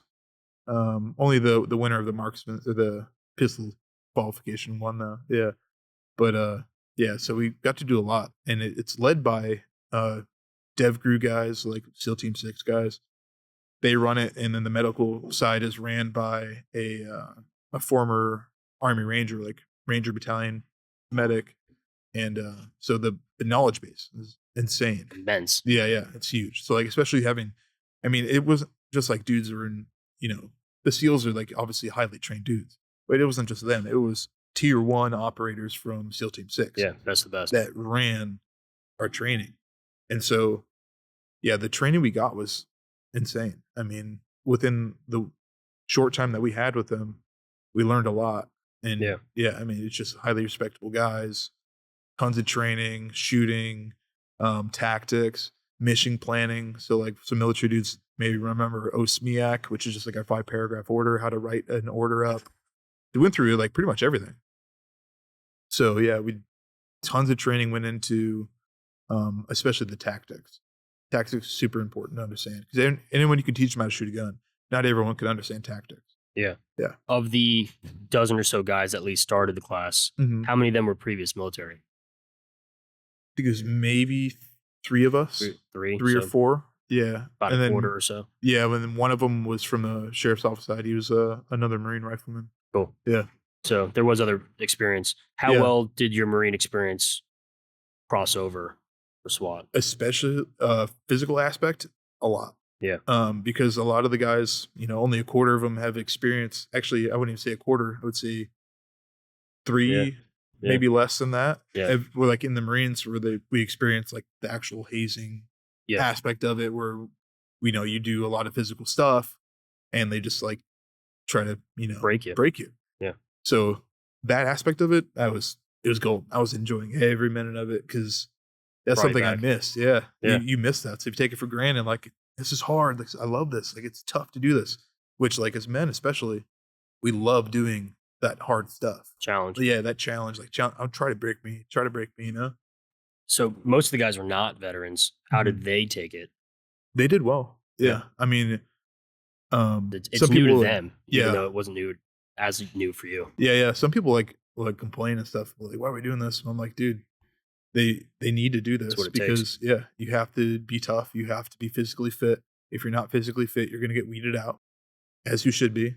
This is not just it's not just normal firefighter stuff. It's not just normal cop stuff. Like, you have to be physically fit, which I think everybody should be physically fit. And I've been in other people's shoes where you're not fit and you're just big and heavy. And, difficult. It's difficult. Yeah. So I get it. I come from both sides of it. But if you're in this job, especially, you're going to be looked at differently, and you need to be physically fit and strong and have some muscle mass, be able mentally strong too. Just all sides of it. I know you're new with the program. The program's new, but I'm assuming you guys will keep training just the SWAT guys to maintain this, this level of excellence, right? Yeah. So I just did training on Friday again too. So it's kind of like a reserve thing we do like once a month. You can go more than that if you want. Yeah, like at least once a month. Yeah. So I like to at least go twice because especially if I'm still learning, because we didn't learn a lot of close quarters combat for the machine gunners. Yeah, we didn't learn that really. We did basic in boot camp, like that basic, like how to pie a room, how to like clear a room a little bit. But as far as like flowing in a team on a stack, I didn't really remember how to do any of that. So yeah, going through all that and learning that, it takes a lot of training to understand it. And the call outs that you say to each other, or like even just squeezing someone's shoulder and let them know to go ahead and everyone's good behind you. Yeah, the communication. There's a lot of that goes into it. So yeah, I try to go as much as I can. One, because if you want to be among the best, you have to train like the best too. You have to keep going. You have to keep training your mind, training your body. Keep doing it. Definitely. The only way to get better. Yeah. How long I guess, how long have guys been staying in the SWAT program? Because I know it's new. Mm-hmm. It Yeah, I doesn't think, sound like is the turnover rate pretty high? yeah, I mean, as soon as you make it, people don't really leave. Yeah. There's, you know, some people that may like get into it and be like, this isn't really what I wanted it to be. Yeah, where I thought it And was. that's just fine. You can leave. You're not like, shamed for not wanting to be there anymore. Yeah. You did it. You completed it. It's fine. Just go ahead. So it'll kind of go on as long as you're at the Yeah, department, right? as long as Yeah, you keep pass the moving. qualifications, like Yeah. if you complete the pistol qualification, you pass it, and then you also pass the physical standard, then you're good. As long as you show up too, you have to show up. Of course, Like yeah, if be you don't, proactive. then Yeah. exactly. Super cool. Yeah. You actually talked about earlier, you still have aspirations of flight medic. Yeah. So for the people listening, they're doing everything we're doing on a truck, a Mhm. pretty big truck, Yeah. on a pretty small helicopter. Yeah. Right. Mm-hmm. Just from the training, obviously they flew in for us when we were on orientation. We got Mhm. to see what they did. Yeah. I flew out a lot of people. Mm. I don't know. Have you flown out a fair amount of people I flew out my first one like recently? 2 months ago. Yeah. Yeah. Yeah. So Wow. I didn't really personally flown out as a medic a ton, Yeah. but I've been a part of other, patients that got flown out from other medics. Yeah. Yeah.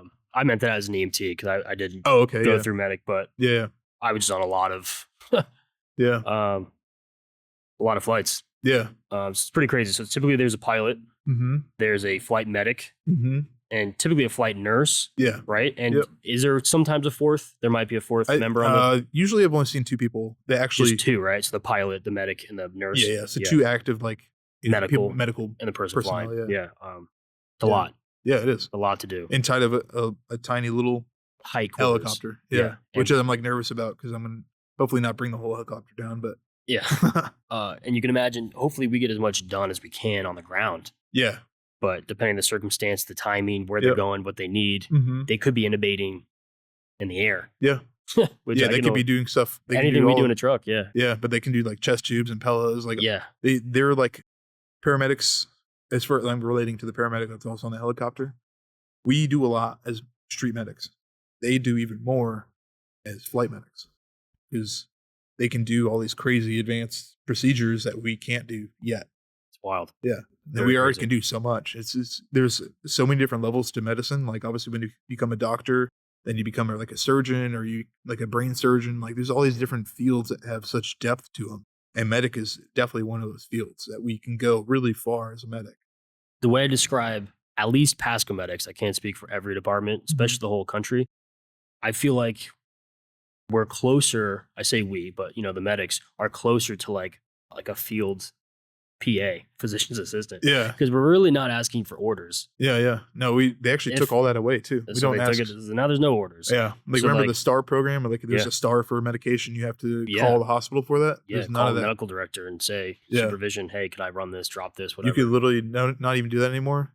Just do So- the med. If you know the treatment, do the med. Yeah. So I mean, there's people in hospitals with immense knowledge, and they got to Mhm. ask, "Can I Yeah. do this? Can I do this med? Can I do this?" We're in the back of trucks, going 75 miles an hour, dropping sedatives, paralytics, Yeah, calculating it all. calculating it Okay, I got the right dose. Okay, can you confirm that for me? Like With- getting that with set up and zero sleep Mhm. over 47 hours. Yeah. And we're expected to perform. It gets crazy. Yeah, And for sure. It's something I can't stress enough. Yeah, yeah, That people don't realize what we do. yeah. And I still say we. So I've been out almost as long as I was in, Mm-hmm. which is a weird thing to say. Yeah, The first year, you probably had this in the military. I Mhm. thought about it every day for the first year, yeah. 365, every Mhm. single day. And even now, Mhm. it still feels like I just go back to shift tomorrow. Yeah, yeah. Like it still hasn't faded. It's weird. Where I'm just like, It affects all your right, brain in a let weird me way. check telestaff. Where am I going to float? Yeah, yeah. Where am I going to go? Where am I gonna be at what tomorrow? am I Yeah. going to do? Yeah. You know what I mean? Like Yeah. these thoughts still go through my head. It's weird. Um, Hear a weird noise in the middle of the night and like, am I getting a call? so Yeah. those were more questions that we could dive in now. Mm-hmm. How is your sleep on shift? Because I know you've been off with SWAT training, but Mhm. how's your sleep on shift compared to at home? Mm. And then if you could compare that to maybe before the military, because the military I'm sure affected your sleep too. Oh yeah. Kind of just talk about your sleep. Yeah. So at the station that I'm at now, I mean, we're guaranteed to get like 2 after midnight, 3 after midnight. And usually each call takes about an hour, maybe a little bit less. Sometimes they take more depending on traffic, whatever. But every hour of lost sleep is like detrimental. Like you mess up your circadian rhythm. So like whenever I'm at the station, if I get a call in the middle of the night, and even if I just get one call in the middle of the night, I'm up for like another hour after that call. One, finishing up my report if I still haven't completed it, making sure all my stuff is restocked. Have my EMT do that for me really quick. Or I'm staying up waiting for the next one because I'm like, oh, it's, we're averaging 2 to 3 a night. I'm guarantee we're going to get no one like right after I close my eyes. I'm going to get another call. And when it doesn't happen, then it's just the weirdest thing. As soon as you fall asleep, even if you've been waiting for an hour, you fall asleep, you get another call. Phones drop. It's just so weird. It's like the most reliable thing ever. Like that's why I stay up and I just like chill on my phone for a little bit because I'm like, I know I'm going to get hit again. I'd rather just stay up for it. But yeah, definitely like my sleep is awful at the station. I show up home and I'm tired. Even like after I got on testosterone to like help with my testosterone levels, I'm still tired. It affects you in so many different ways, like with your health, with your mental health, like everything. But then when I get home, I usually sleep pretty well. My wife's good about not waking me up in the middle of the night if one of the kids wakes up, which I thank her for it every day.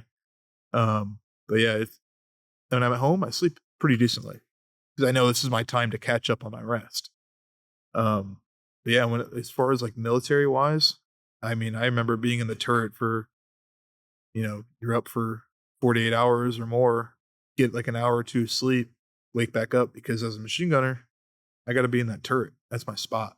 I'm the subject matter expert of this piece of equipment. Yeah. Other riflemen are not going to know exactly what to do. Some of them been cross-trained on the machine gun, but yeah, on deployments, you don't really sleep a ton unless you're back in the wire. You're up waiting for someone to, pop off some shots or do something crazy like shoot an RPG at you, Yeah. So you always have to be awake. When you came back from deployments, Mm-hmm.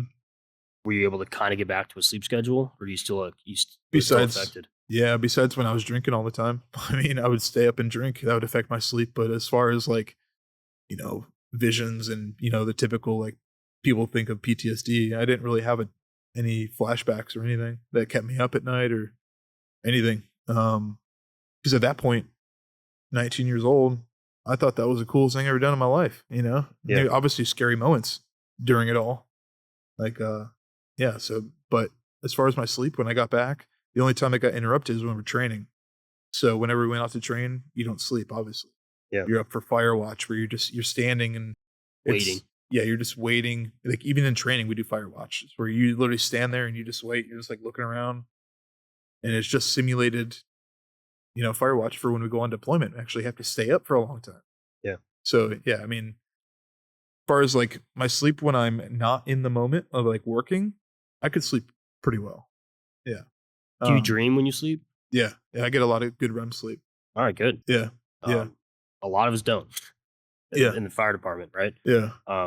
So not to dive much into that, I'm definitely not a doctor with sleep studies, but there's different stages to sleeping, and a lot of people don't reach all the stages because we're constantly being woken up and stress and what we're eating, and then we're consuming stuff to stay awake. Like, obviously caffeine, nicotine, all these things. Blue light from our phones too. Blue light, it's just stimulants, right? Loud noises, the tone's dropping. Yep.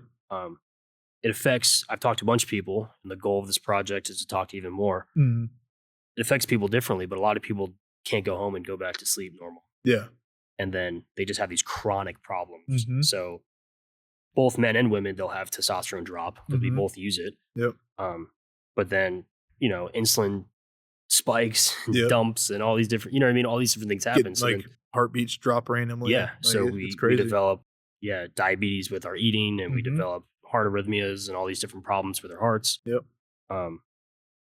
When the tones drop when you're at work, when you're sleeping, when you wake up, is your heart cranking? Yeah. Oh yeah. I mean, I feel it more so now as a medic because I know what comes with the tones is more responsibility for me.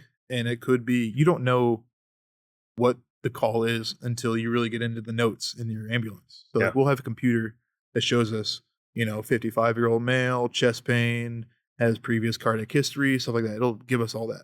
So you really don't know if it's like, Legit. a BLS call or an ALS call. So my head always goes to, we got something crazy. I need to get to that truck. Got to the truck. Oh, okay, it's nothing crazy. So then my heart finally starts to come down. But like, especially like if you wake up in the middle of the night, it's like a pediatric call, which is like a child. If you have a pediatric call, your heart is going to be racing from the time that you wake up until the time you go back down. It's still going to be racing maybe a little bit more because that's like if it was a critical pediatric patient, it's going to affect your heart rate like crazy. But the tones, I started having like palpitations every now and then. I'd feel like a flutter in my chest from waking up in the middle of the night. Not just on shift. Were you getting that at home? No, and at home I sleep pretty well.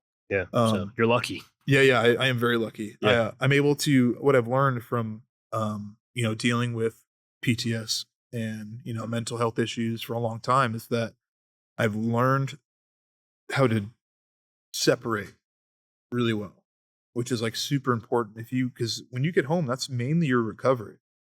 Even if you're taking care of your kids, that's still recovery because you're peaceful. Like you're with your family, everyone's healthy, stuff like that. Like you have to separate the two. And that is the only way that I really was able to actually get rest when I'm home. That's another thing that a lot of firefighters don't get is they go from stress to stress. They are not able to separate it. A third job. Yeah, separate. Yeah. It's crazy that kids do that. A lot. Because firefighters don't really make a lot of money. No. For the amount of skills that firefighters have, especially as a paramedic, it's insane we get paid the way we do. Yeah. Like, I'm very thankful. I'm very happy to be a firefighter. I don't just do it for the money. But if we were to work just as a firefighter, it's not enough money in today's economy. It's difficult. It is. It's super hard. So several things. So I was a strength coach before firefighting. Mm-hmm. And then we talked about this before. I was a freelance photographer for a bit. I was doing both, then became the firefighter. Mm-hmm. Had to keep those to be able to make enough money. I was trying to buy a house. We were going to get married, all these different things. Mm-hmm. So I'd work at 24, then go to work, then try to work on myself. Then the next day work what I couldn't do the day before. And then the next day go for another 24. Yeah. And that's if I didn't get hit with 48s and, overtime and recalls and everything else. So it's hard to schedule your life. It is. But since getting out of the fire department, so many of my friends are still firefighters. Mm-hmm. And it's different, just reflecting on myself. Yeah.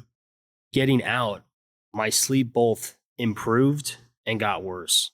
Really? Getting out. And I was so frustrated. And there's few people to talk to. Yeah. Because a lot of people that get out, they retired, right? Yeah. It was so frustrating to get out when I did. Mm-hmm. You know how bad I wanted to do this, right? Yeah. So I get out and I'm sleeping better because my sleep was screwed up at home too. Waking up just as if calls are going off. You can't really turn it off.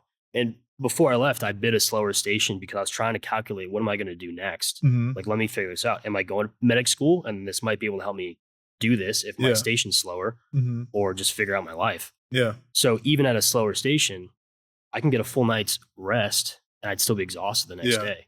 It's crazy. So when I get out, my wife's a nurse and she's a night shift nurse. So sometimes if she's canceled or called off, she might come home earlier in the night, right? I might still be sleeping. I'd wake up in a panic when she'd open the door. Just open the door. Wouldn't even touch me. Yeah. Sometimes she would just gently go to wake me up or let me know she's home and I'm not thinking I'm getting robbed, right? That's crazy how much it affects my heart rate explodes. Yeah. So she learned I'd wake up panicked. Yeah. Like the tones dropped. Yeah.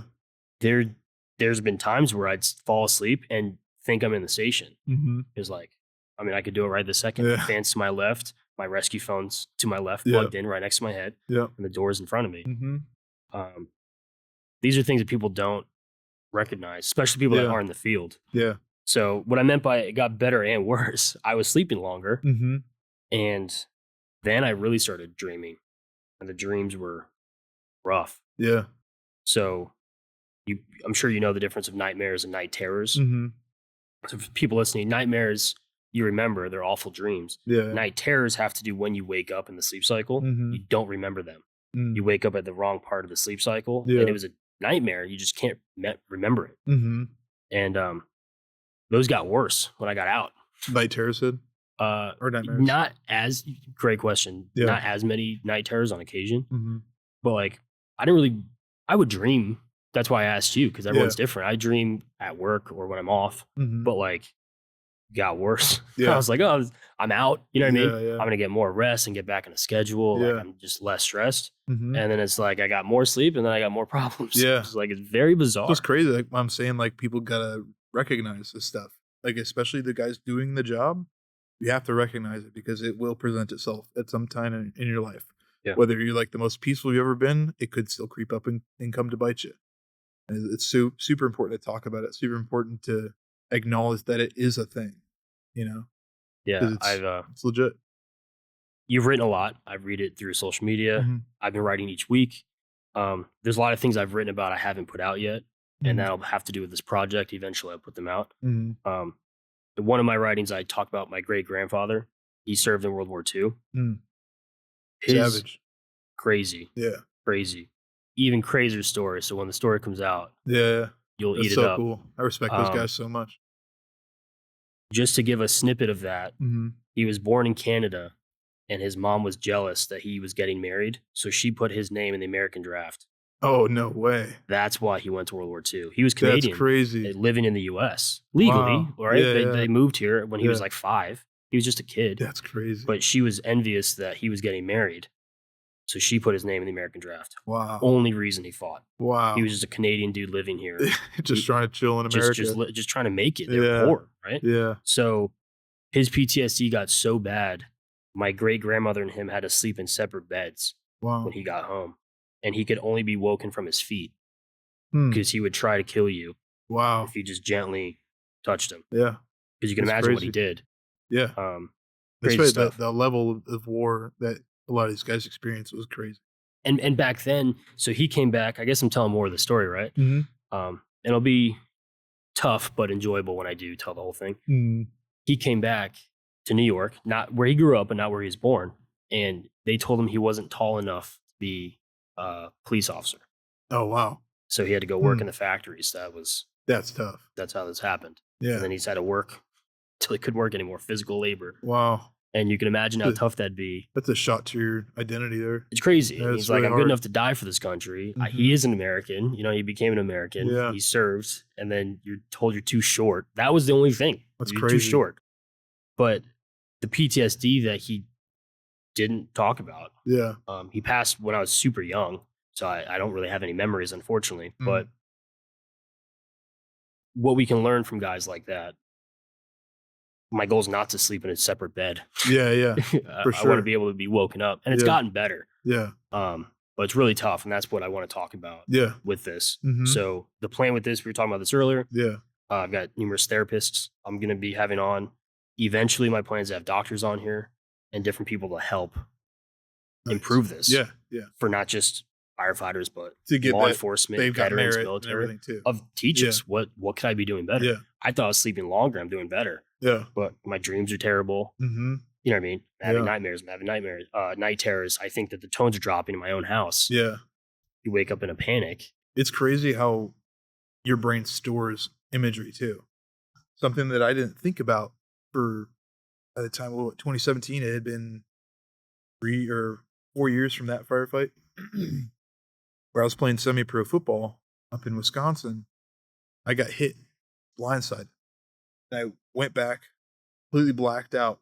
And in my dream, it brought me back to this moment in Afghanistan where I lost fire superiority. Where we're getting shot at from different sniper positions. And I'm in the middle doing these two, huts that they make out of mud. And so I'm in between, and these people are running behind me to get past as I'm trying to provide suppressive fires. And it looked like I was seizing on the ground, but in my dream, I was trying to run to the next compound. That's all I was doing in it. And then as soon as my dad put his hand on my head, I woke up. And they're like, "You all right? You had a seizure." I was like, "No, I literally was just back in Afghanistan." It literally felt like I was there again. And I haven't thought about that moment up until that point since the day it happened. And I guess my brain stored it back there because it's so traumatic for me until that moment where I got hit in the head, and it sparked that movie up for me. It's Yeah. crazy how your brain stores that, and you'd have no idea. So this is a big eye opener for me that stuff is still there. It's just not presenting itself yet. I've had it not for being hit in the head, Mhm. thankfully, but sleeping. Mm. I'll wake up not too violent, thankfully. Like Yeah, I'm yeah. being completely serious. Mhm. But my wife's like, "What?" She wakes Yeah. up. And I'm like, "Sorry." Yeah, yeah. Or like, I'll go sleep on the couch. I Yeah. don't know. Do you experience anything like this? No. I mean, No. like, Well, yeah, I'm glad. thankfully, I'm yeah. glad. Yeah, I separated myself, Yeah. really well. I understand that my identity is no longer as a Marine infantryman fighting in Afghanistan. Yeah. It's my identity is no longer even, just being a firefighter. Like, my identity is, 1, through Christ, but 2, my family. Like, I'm a father Yeah. before I'm my career, You as an individual, not a Yeah. profession. Yeah, not as a profession. That's like what a lot of people get hooked up on is like, when you become old and frail, what's left, Your career's not gonna be there for you. You are, and It your was a family. pill I had to swallow Mhm. because it was easy. I mean, even now, we're catching up before this. Mhm. And you're asking about me. I still got to think about it Yeah, because it yeah. used to be I'm a firefighter. Yeah, yeah. I'm a Marine. Like, Yeah. there's such an easy definitive. Yeah, yeah. But now it's like I do stuff and Yeah, you're just yeah. trying to like describe your job and it's like a Yeah, bunch yeah. of different things. Yeah. Very weird. Yeah. Took a long time. Even to this Yeah. day, I still question It's tough. or all the time between the mustache and the haircut. Yeah, I get yeah. asked if I was military or fire, Yeah, and yeah. I still say it. Yeah. I was like I was a firefighter, and it's weird to say I was Mhm. because I still wake up prepared for 7:30 tomorrow. Yeah, yeah. To get Yeah. back to work. It's just a Mhm. very bizarre thing. Yeah, it So, is, for sure. something I really want to spread is that I didn't think things would get better and worse getting out. Mhm. I was like, it's only up from here. Yeah. Like, how did all these things start? Same to, thought when I got out of the Marines. right? I thought it's all up Um, from here. So these are things I want to teach and let people know. Where Mhm. thankfully your sleep sounds way better than mine was Yeah. right now, That's pretty good. and hopefully we can keep that swing going up. Mhm. So eventually, when you're not firefighting, whether it's 55 or whatever, Mhm. we can not have these problems. Yeah. Down the line. Yeah, that'd be Um, huge. So let's be a little more happier. Can you think of like a happy call you've ran, good outcome? Just one for the fire department. I really have to dive deep on those ones. Yeah. It's hard. Yeah, it is. It Most is of really them hard. are not fun. And also thinking about like all of the calls you've run too. It's hard to sift through it. I guess it'd just be basically now that we have a new program. I guess not really totally new, but we have a new like digital program on our app that we use for our reports, so you can refer these people to like follow on help. You get reports back, and I usually report to the system when I think someone needs more help than just like medical. Like I think they maybe need some therapy, or they need someone else to be there for them. And so I've gotten a couple back from that program that said, yeah, they accepted our help. That's cool. Yeah, because it's more being a provider medically is not just medical. It's you can help people with their mental health too, Emotional, yeah. all sorts of stuff. It's a bunch of stuff. And so my view on it is to be the first instance of love in that person's life. Maybe they haven't experienced love before. So now you're treating them kindly. You're treating them in a loving manner. So after seeing those reports come back saying like, hey, they accepted the help, part of that starts when you show up to their door and you're not judgmental towards them. Because if you're judgmental towards them and they don't want to accept any kind of help from you because they don't know who you are, yeah, they're not going to be like, no, that guy was a jerk to me. Why would I accept more help? But if you're kind to them, then it opens them up to be like, yeah, you know what? Maybe I could use this program that you guys have going on. I would love to do that. So I would say that's like a happy portion of it, because there is a lot of like sadness in the fire department. But as long as we try to be the light in other people's lives as much as we can, that's all you can really do, You just be better than, like the average firefighter that gets burned out. Yeah, Do get more. salty. Yeah. Yeah, don't get salty. Just, I get a little salty every now and then, but I save it till I'm back in the rescue, and then I'm just like, okay, Yeah, I got that on my system. Yeah. Time to turn, nice Brett back on, and just be kind to these people. Tough. Yeah, it is tough. Very but hard. It goes a long way. It really, learning from you today, it Mhm. really shows how the Marines in combat prepared you for this. Yeah. really shows. Yeah. The stuff Yeah. you've overcome. Yeah. And it's not that firefighting's easy. I'm not saying that at all. It's not. Yeah. But it's like really shows, because I remember in the academy Mhm. or orientation, simple stuff like driving an engine Yeah. was catastrophic for some people, Yeah. right? You're going through And- those cones and not hitting 30 of them. But then you're asking some of these young kids, some of these kids are like 18, maybe they Yeah. just graduated, maybe 19, Mm-hmm. and, captain or whoever, instructor is just like, why can't you do this? Yeah. And the kid's like, I've only driven golf carts Yeah. and Honda Civics my whole life. Yeah. And now you just gave me this And I'm scared. this 30, 40 foot truck. You know Yeah. what I mean? It weighs how Yeah. many tons with all this water in it. Yeah. He's like, I haven't experienced this. Yeah. But it's very different when you're dropping out of helicopters, Yeah. running through Humvees. Fast roping out of helicopters Yeah, and and stuff you're like just that. this is like fun. This is You know what I cake, mean? yeah. Yeah, this is nothing. If I hit a cone, who cares? I'm learning. So to pivot a bit, if you could, I know not everyone is watching, some people are listening. Mm-hmm. Something you wrote, you put, when you described drawing, you described it as putting emotion on paper. Mm-hmm. I think the human canvas is very unique, Mm-hmm. especially when it comes to tattoos. Yeah. Would you describe some of your tattoos? I know you've got a bunch. Yeah, sure. There's got to be some meanings. You can't see the one here, but Sure. it's I got it after I started doing Strongman. It's a firefighter deadlifting. It's got 31 on his helmet. A lot of it kind of like resembles back to the Marine Corps, because that's the last time I really got tattoos. This one here is I believe it's Michelangelo's painting of the finger god and everything. Yeah, So I touching. thought it's like one of my favorite paintings like of all time. It's super cool. I got to see it a couple months ago. Did you really? Sistine That's Chapel. awesome. Yeah, That's so cool. it's in Italy. Super peanut butter and jealous. But something interesting about that is that God's finger is completely extended, and man's finger Not is not completely extended. So poetic. that's what's so crazy about art, is there's more than just a cool painting. Like there's very specific things that artist put into it to make it have some meaning and depth. Yeah. Super cool. Obviously, 1st Marine Division tattoo, but instead of Guadalcanal, because I feel like I didn't rate it or get to put that on there. I put Helmand, which is the province I was in Afghanistan. And then, of course, my pinup girl that my wife hates. It's not her. That could be.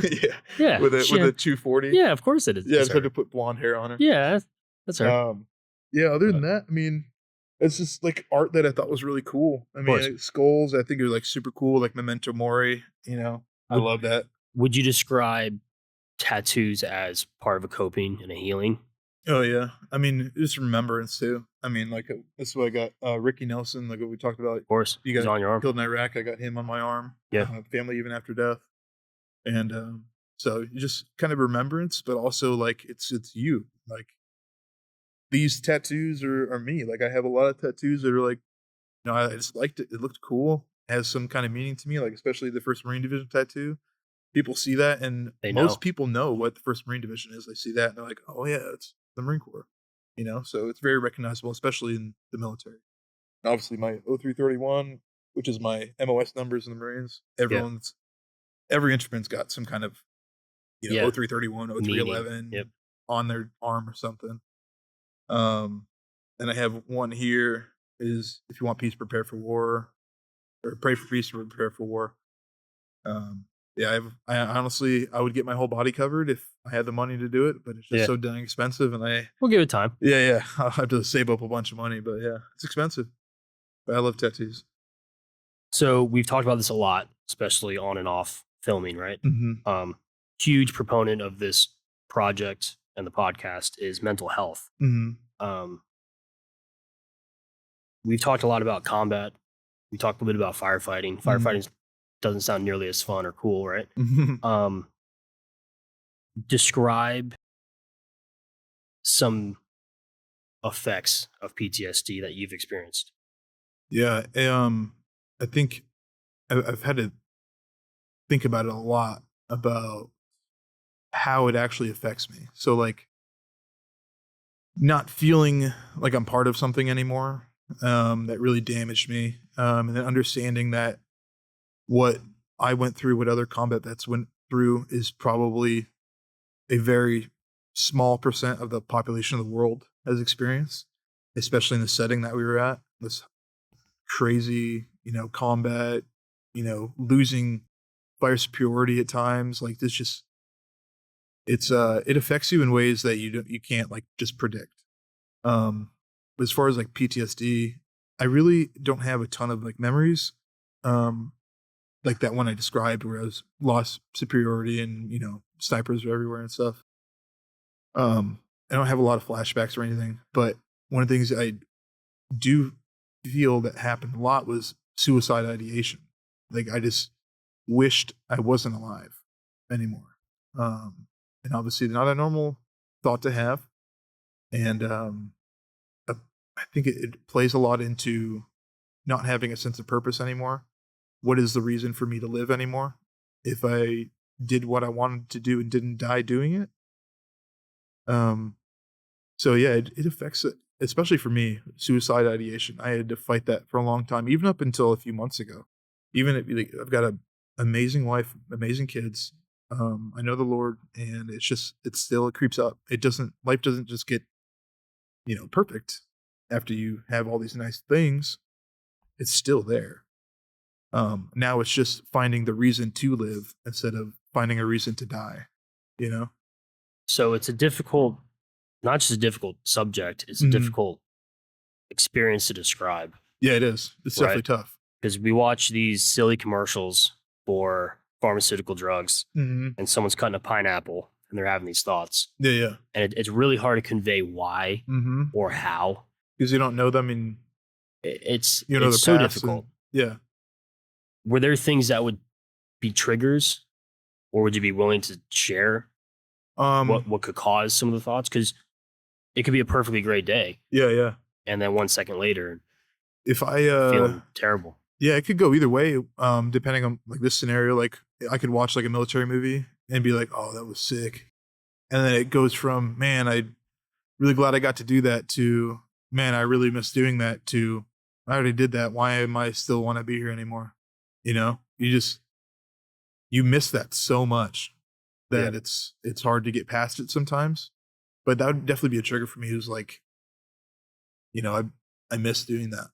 You know, So it could be through film, or I'm sure stories or reading about it. Yeah, reading like seeing a post on Instagram or something, or like you see SF dudes going out there and doing it, and you're just like, man, wish I could have done that until I died. Yeah. That was my thought. I mean, it's easier to get past now that I do have a very good support system, which is like absolutely crucial. And having like-minded individuals going on the same track that you are too, that's huge for helping to get past it. But yeah, there's like definitely some triggers that if I'm not cautious, it'll cascade into, I'm glad I did that. I'm proud of it to, like what I described, or it Yeah. goes just Sequence. cascades. Yeah. Yeah. We talked a lot about some healthy coping mechanisms. Mm-hmm. We talked a lot about staying healthy, food, Yeah. the challenges of that being a firefighter. Mm-hmm. Um, we both know people that have been affected by the job, Yeah. whether it's the Marines, Mm-hmm. fire department, and it's everyone, law enforcement, Yep. other medical, nurses see terrible things. Mhm. All of us have Yep. seen it. How do you think we could help more people, not just ourselves? Being honest with ourselves for one. I mean, I guess I've said before, it was once you get through this, like if you're one of the few that can like get through all these traumatic things and find the silver lining, find like the happy part of life and have like a happier disposition to these things, we need to find groups of people that are similar to us that have these shared experiences, because one, they know that you went through this stuff too. Like a pastor that like wants to preach to somebody isn't just going to go like into a prison when he looks like a dork, like it's got to be a guy that was also like Yeah, lived it. yeah, that's lived the same life. So you have to find these groups of people, and like whether it's a firefighter, go talk to other firefighters that went through this stuff too, because then they respect you and they understand that you know what you're talking about. And like especially with military, that's a big thing too. Because there's a lot of vets out there, and the whole suck it up mentality has been around forever. And guys want to be tough, but what's tougher than acting tough is facing those thoughts. and Yeah. facing them head on. The It's demons. not hard. Or it is hard. It's not Not easy. easy to do that. Yeah. We talked a lot about sleep. I had a Mhm. lot of questions about them. It's hard to compare. Do you think combat changed your sleeping compared to something like firefighting? We kind of talked about this earlier. Yeah. I think, I mean, as far as sleep, back then, maybe it did just because it stemmed into me being an alcoholic and drinking all the time and staying up late and stuff like that. But like once I became a firefighter and I had these coping mechanisms set up just fine, like I was able to figure it out a little bit more. I was able to separate those a bit easier. So that was like definitely you have to like mature through this mental health stuff. You have to find ways to battle against it or you're going to lose every time, So it's just, if you don't have these mechanisms in place, they're going to affect you even more detrimentally, Yeah. Yeah. We've talked a lot about it before. I know you're an avid athlete. Mhm. I've learned even more through this discussion. I had to write a bunch of these down. You've done Spartan races, Yeah. CrossFit, Yeah. Strongman, half marathons. Yeah. I learned about Jiu-Jitsu, Yeah. and I didn't realize the extent that you played football as well. Yeah. You played semi-pro football. Yeah. Well, I played, the semi-pro was, my dad was just like a coach on a team and they're like, hey, we would really like to have you out on our team. So I literally just went and like tried out in a way and then just was like super aggressive and smashed some dudes. They're like, yeah, you're on the team, dude. I was like, I haven't spilled blood in a while. I need to fight. How long did you play? I think it was like 2 years, maybe. Yeah. So we played in Wisconsin mainly. We came down here to Florida to play. It was like the Orange Bowl or something like that. We played in Mexico, and then just story about that in a second. But then now they play overseas and stuff too. Cool. So yeah, it's a good time. I mean, definitely fun and up my alley. And it made me realize I should have been more aggressive in high school, because if I was, I probably would have gone a little bit farther. But yeah, I mean, you kind of just fell into it. Yeah, I literally just fell into it. I was like, man, I know I'm angry and I know some basics about defense. So yeah, it's one way to get out of it. Yeah, just or to get it out, right? Yeah, just one good way. Yeah. Tell me some about Strongman. Strongman, I kind of just like fell into as well. I mean, I did CrossFit for a little while, but I was always a big guy. I've always been. I mean, like besides in boot camp, I was like maybe 180, and then once I got out of the Marines, I was 240. and never been below 240 in like 10 years. Yeah, a long time. So yeah, I mean, Strongman. I was doing CrossFit and all this stuff, and I'm like, man, like I'm having fun doing CrossFit, but I'll never go anywhere in CrossFit because I'm just too big. So then my buddy's like, why don't you just do Strongman? I was like, what do you mean? He's like, just do Strongman. You're a big guy. You could, sport. Yeah, you could probably do well at it. And Yeah. I'm like, oh, I'll see what it is. What do you mean? What do you have to do? Like, is it just, I thought it was powerlifting. Yeah. That's what I thought it was. He's like, no, it's like CrossFit where you have these like events that you carry a sandbag, you carry these odd objects, you do these weird things. And I was like, that actually does sound like a lot of fun because I really enjoy CrossFit. Like for me is like one of the best ways to stay fit in every aspect.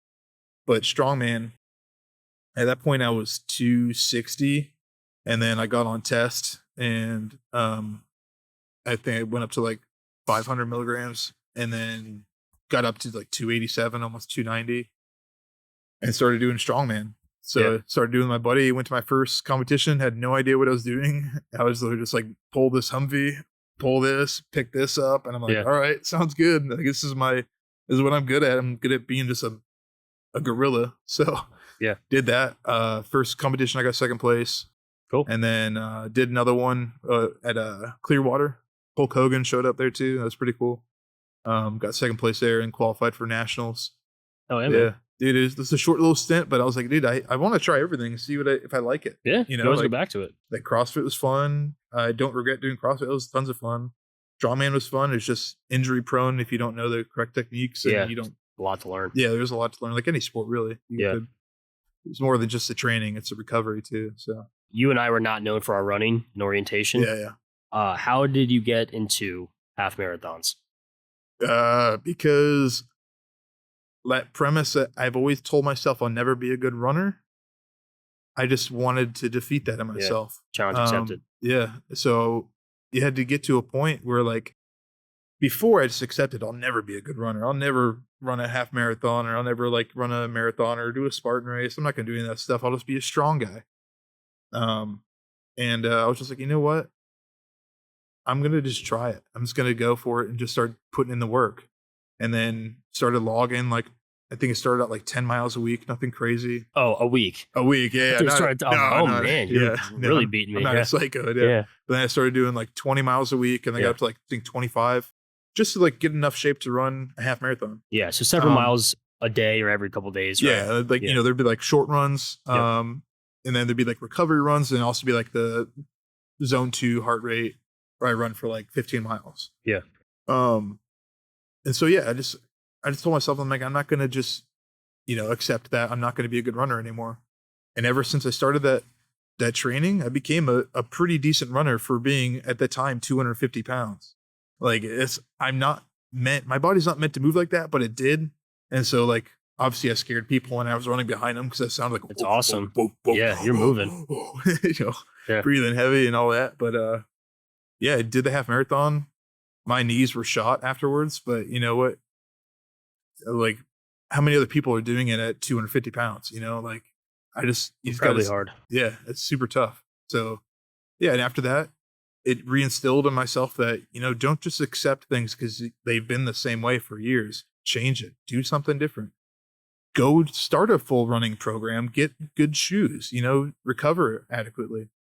And so I just literally changed that my mindset on that, and just started putting in the work. And it wasn't easy. I hate running. It's the worst thing ever. It's like right next to burpees. I hate it. Yeah. But you do what you hate, so you can do what you love too. So you can experience what you love. So, yeah. I gotta ask. Yeah. Would you ever do a marathon? Yeah. You would? Yeah. Oh yeah, man. Yeah. Yeah, I would. I put off a lot of the running like program until I completed SWAT. SWAT training's hard enough. I knew it was going to be tough. So yeah.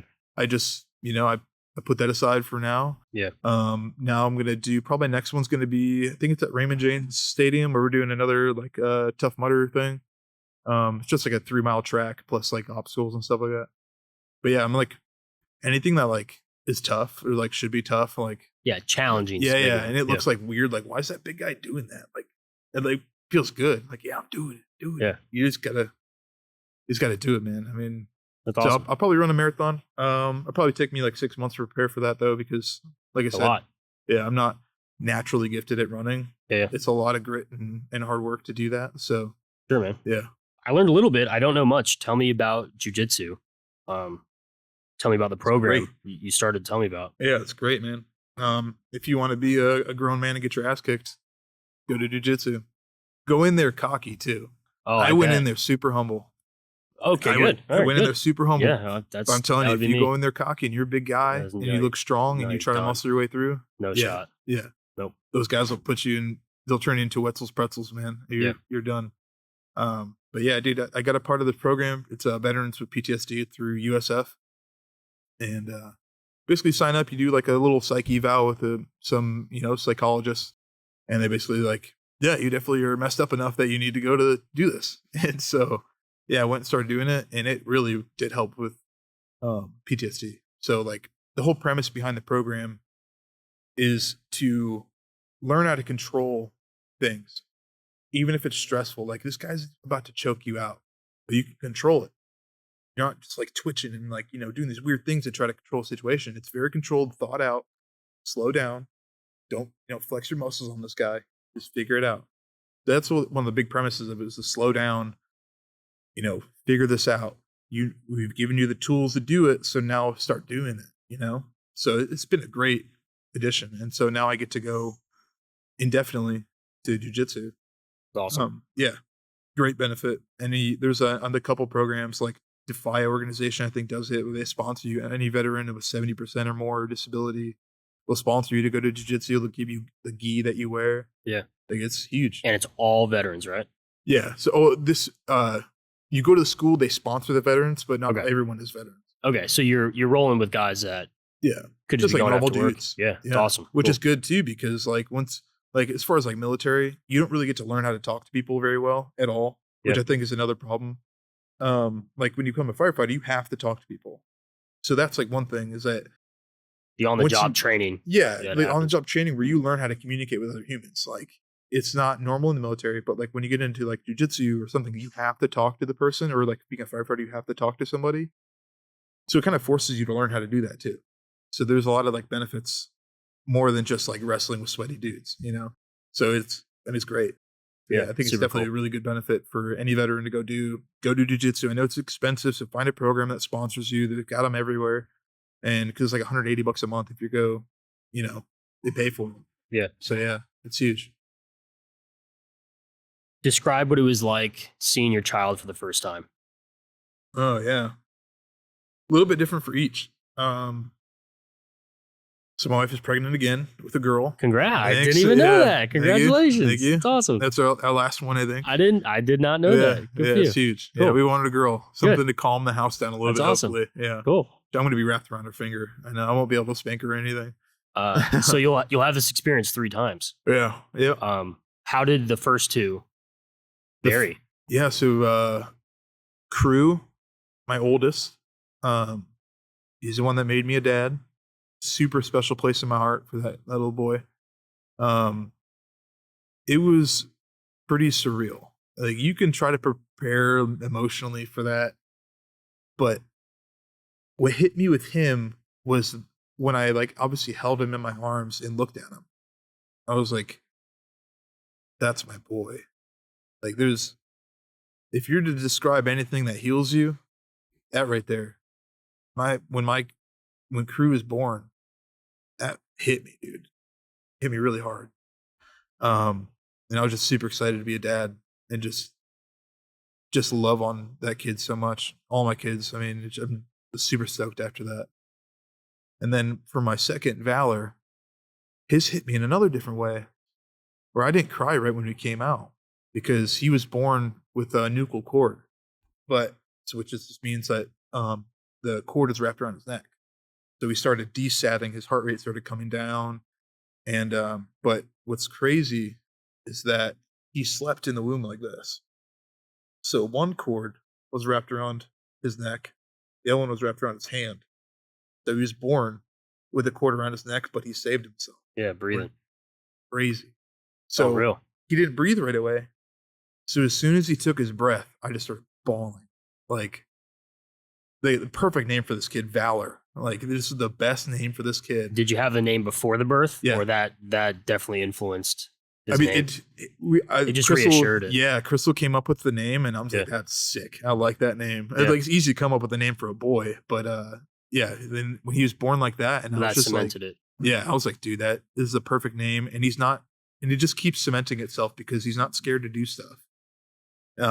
He's a little whiny at times, but I'll give him grace. He's still like a little baby, yeah. So, but he's not scared of anything. He'll go and like if he sees like a spider, he'll go like try to pick it up and stuff. And like my oldest is like, no, get away from me.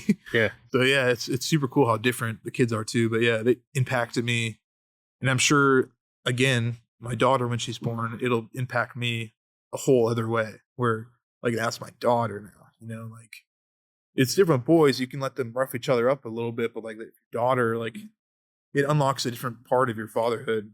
Yeah. It's going to be super crazy. I literally will never be able to punish her.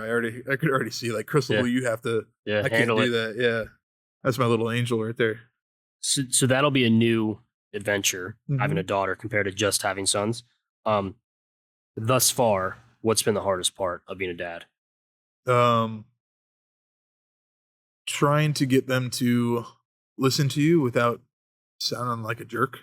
It's tough because I want my kids so badly to respect me and respect my wife, have manners and do all the right things. And it's also navigating that line of growing from what my dad did. Where like, you know, he put my head through a door one time and I never want to be that way.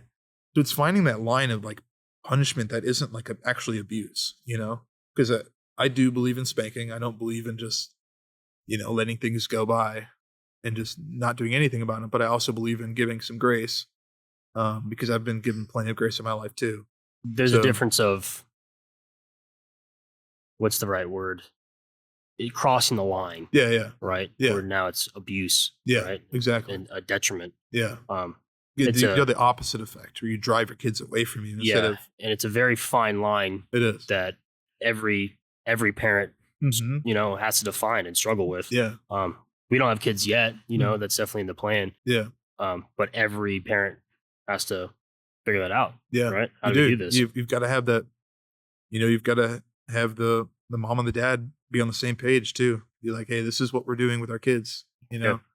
So yeah, having the kids respect you, and there should be punishment for things, but you need to explain that too. Because if you spank your kid and you don't explain to them, hey, this is why this happened. Please don't do that again.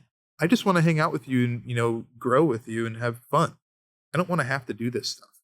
Yeah. But I have to, because it teaches you when you get older that you're going to respect people. You're going to have consequences. Consequences for your actions. So yeah. Definitely tough to navigate sometimes, but it's well worth it. We're both firefighters, right? You're still a firefighter, and we're both married to nurses. Nurses, yeah. Great those benefit. Are huge benefit, massive benefit, right?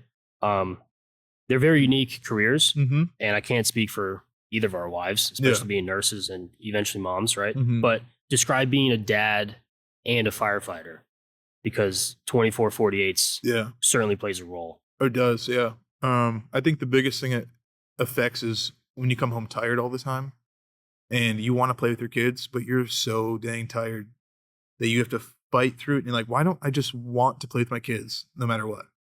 It's super tough because, like, one thing like I described earlier was that, my dad didn't play with me a bunch when I was a kid.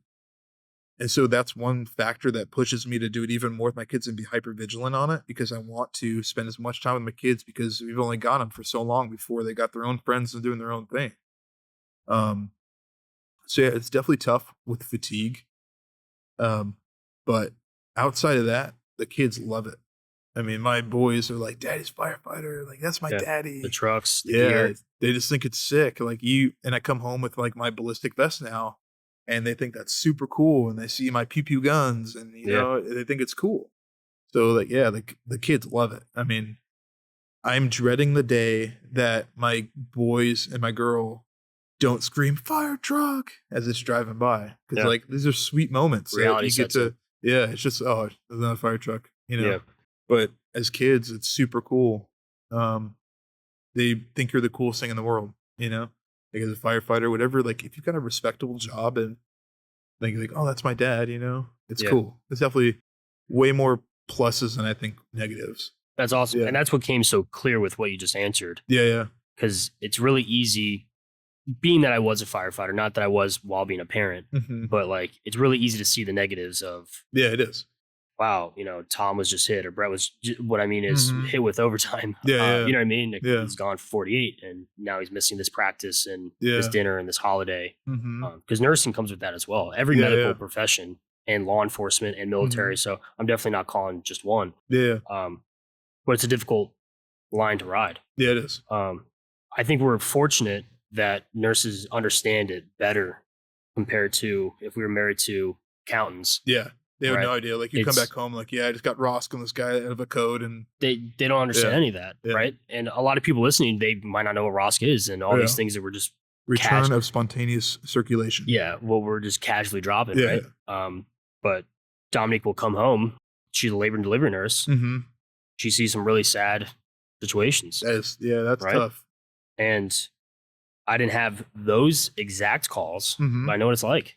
Yeah, you understand the medical aspect of it. It's not fun. And how awful it can be. When a 12-hour shift becomes 14. Yeah.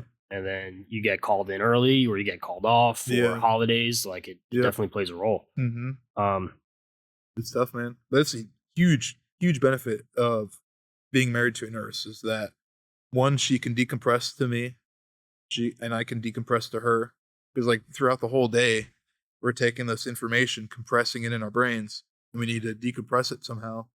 And, the best way to do it is someone that understands. Like, we've been the whole theme is like, people understand what you've been through.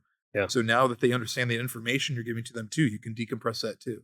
That's what's like, I love being married obviously to my wife because I love her, Of course. but because of her career too. She Yeah. understands what I talk to her. Like we can speak medical lingo and they know what we're talking about. Exactly. One big question, I guess I got two. If you could only instill one thing in your kids, what would it be? Love Christ. Faith. Faith. That's it. Big one. That would be it. For me, everything else stems from that in my belief. So yeah, Good one. that's it. So every guest gets a gift. I didn't tell you that beforehand. Oh, excellent. The more episodes that come out, I guess people are going to start realizing this. But if you guys notice, I've been using field notes the whole time. I love them. I love them because they're easy, and I'm trying to write, like physically write more, because I use my phone so much, my computer, and I'm typing, and we're always in front of blue screens and MCTs and all these other things. I'm trying to physically write because it's different, especially how we talked about the brain works. What I love about field notes is they're made in the U.S. Okay. They're pretty cool. Cool. And they've got really cool things inside of them. It says like their story and applications and stuff. Kind of like Right in the Rain type thing, right? Yeah, extremely similar. Sick. Yep. That's cool. And it's just a brand I want to support. Awesome. So everyone gets one. Cool. Thanks, This is man. what I've been using. That's cool. Huge proponent of them. And, That's awesome, man. So that's just a really small thing. They fit in your pocket. Hopefully you'll find that you'll be writing more, and it kind of just changes. I will use this whenever we get SWAT briefs. That could be it. Yeah, I write down. That's awesome. I think I was one of the only people using note-taking gear as something they instill in the military is huge. Taking notes, because if you forget something, crap, what was it? Okay, the target's name is this. Yeah, oh, okay. The whole conversation I've been able to reference. Yeah, your whole life. You know what I mean? Yeah, you know everything about me. A lot. You want my social too? I was fortunate. Yeah, not on air. Right? Okay. So I finish every episode with the same question. So it's the motto, the mantra, the podcast. It's the biggest lesson my dad's taught me is to never waste a mistake. And I know every episode I'm going to be talking about it. It's not just never wasting your own mistake. It's never wasting anyone's mistakes. Yeah.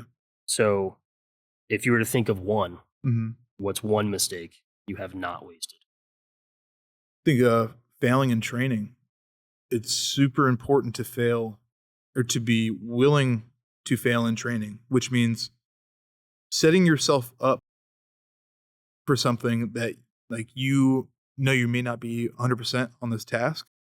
Try to get some guidance on it, but don't be afraid to fail at it. Because if you fail and make a mistake, you learn from that. Because maybe one, it was embarrassing for you.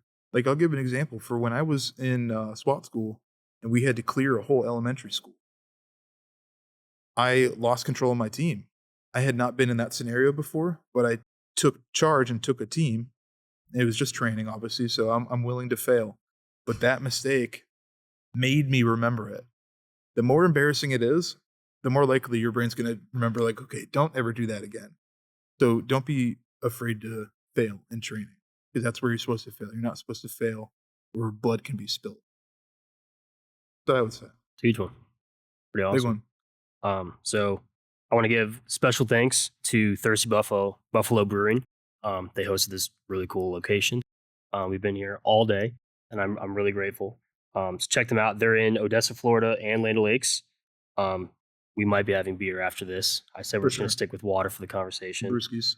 So check out Thirsty Buffalo Brewing Company. But something I did not tell you, I don't want to get choked up, but lastly, I want to dedicate the episode in the memory of Marine Corporal Richard J. Nelson, who was killed in action serving in Iraq, April 14th, 2008. You won't be forgotten. Thank you, brother. Thank you. It's awesome. Thanks, man. Love you, man. Thanks for having me on. Love you too, bro. Thank you.